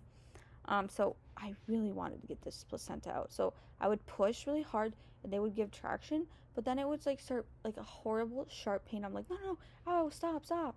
Like I would tell them to stop and they would stop pretty quick most of the time. But this was my least favorite midwife, who was all of a sudden, she had swapped out with the other owner, because I think this midwife is one of the owners. So she, when she had came in earlier, she was like supervising the maid midwife and the student midwife. And yeah, the maid midwife, she had just become like an official midwife, like had not went out of being a student to a main one, like pretty recent, I want to say, like in the last year for sure, but like even the last 6 months. So she was still being supervised by the owners, and so that's why this owner was in there, really wanted to get the placenta out. And so she was a little aggressive about things. That's just kind of her personality. Like, it's a little less like consent than the other midwives. So that's kind of where I clashed with her. But at the same time, I knew she was just trying to make sure that I was healthy. So like I said, I don't remember if my legs were up or if that was a later thing they did. But regardless, I gave a really, really big push. And I don't know, I think maybe the Angelica is what helped, because it was a few minutes after I had taken that, I think. 5-10 minutes after I took that. And thankfully, my placenta finally came out. And, you feel like a jellyfish, you just gave birth to a jellyfish. And then you feel this gush of like very hot blood and all that, and they go and weigh it and all that. So they were able to determine like I didn't hemorrhage or anything like that, thankfully. So I didn't have to transfer to the hospital. And then yes, they checked if I had any tears. So and they were checking for something else too. I think they're like, "Are you okay? Like, can we check for tears and stuff?" And I'm like, "Yes, please do." So I had my legs propped up, and main midwife went in and felt around, and was it? I think it might have been the student midwife actually who was. Yeah, I think it was the student midwife. I don't know, one of the two. Um, and the main midwife and the owner were both watching and supervising as well. And it's just like so sore down there, and I was convinced I tore. And also the place where I tore with my first birth, I felt like I tore there again, but they're checking and like all this, and it's like uncomfortable. It hurts because they had a washcloth, I think, or something to like dab up the blood or to like stretch, or I don't know. It's kind of vague memory of that, but they were checking and all that, and so then they determined I didn't tear anywhere. And I was like, I'm pretty sure I tore though. Like, I felt a really like pop when she started like coming out, and they're like, that was your water. And I was like, what do you mean my water? My water broke earlier today. So apparently my hind water or had like 2 layers of my amniotic sac, or this or that. There was different options for why I did have my like some water had broke earlier. So that explains why the whole bed didn't get soaked. It was just my underwear. So yes, I just had a small like leak or something earlier in the day, and then my official waters broke while I was pushing, which is actually similar to what happened with my first, because I remember they were able to. I never felt my water break, but I think when I was like bearing down earlier in labor with my first, like when I was not that dilated, I must have like had a leak or something, because they're like, it looks like there's some meconium, like, and I'm like, how, like, I've always been confused thinking back. I'm like, how are the meconium when they ended up breaking my water for me later in labor with my first. So yeah, it was interesting this time around. Basically same thing happened, where part of my sac broke somewhere, but it was just a slow leak, or it was just such a small part of it that came out, kind of thing. So they they just kind of were like, yeah, that was just your water, like, you don't have any tears. And I'm like, wow, it even feels I told them how it feels like I tore where I tore last time, just a little bit.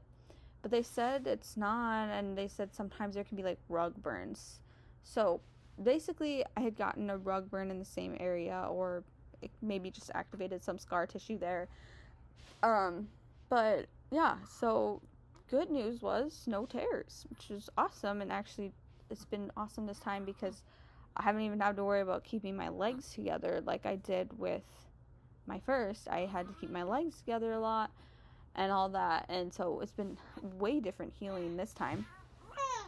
Like, I've felt so great, like, right away, in terms of walking and stuff, and using the bathroom too, because there's no tear for like my urine or anything like that to like irritate.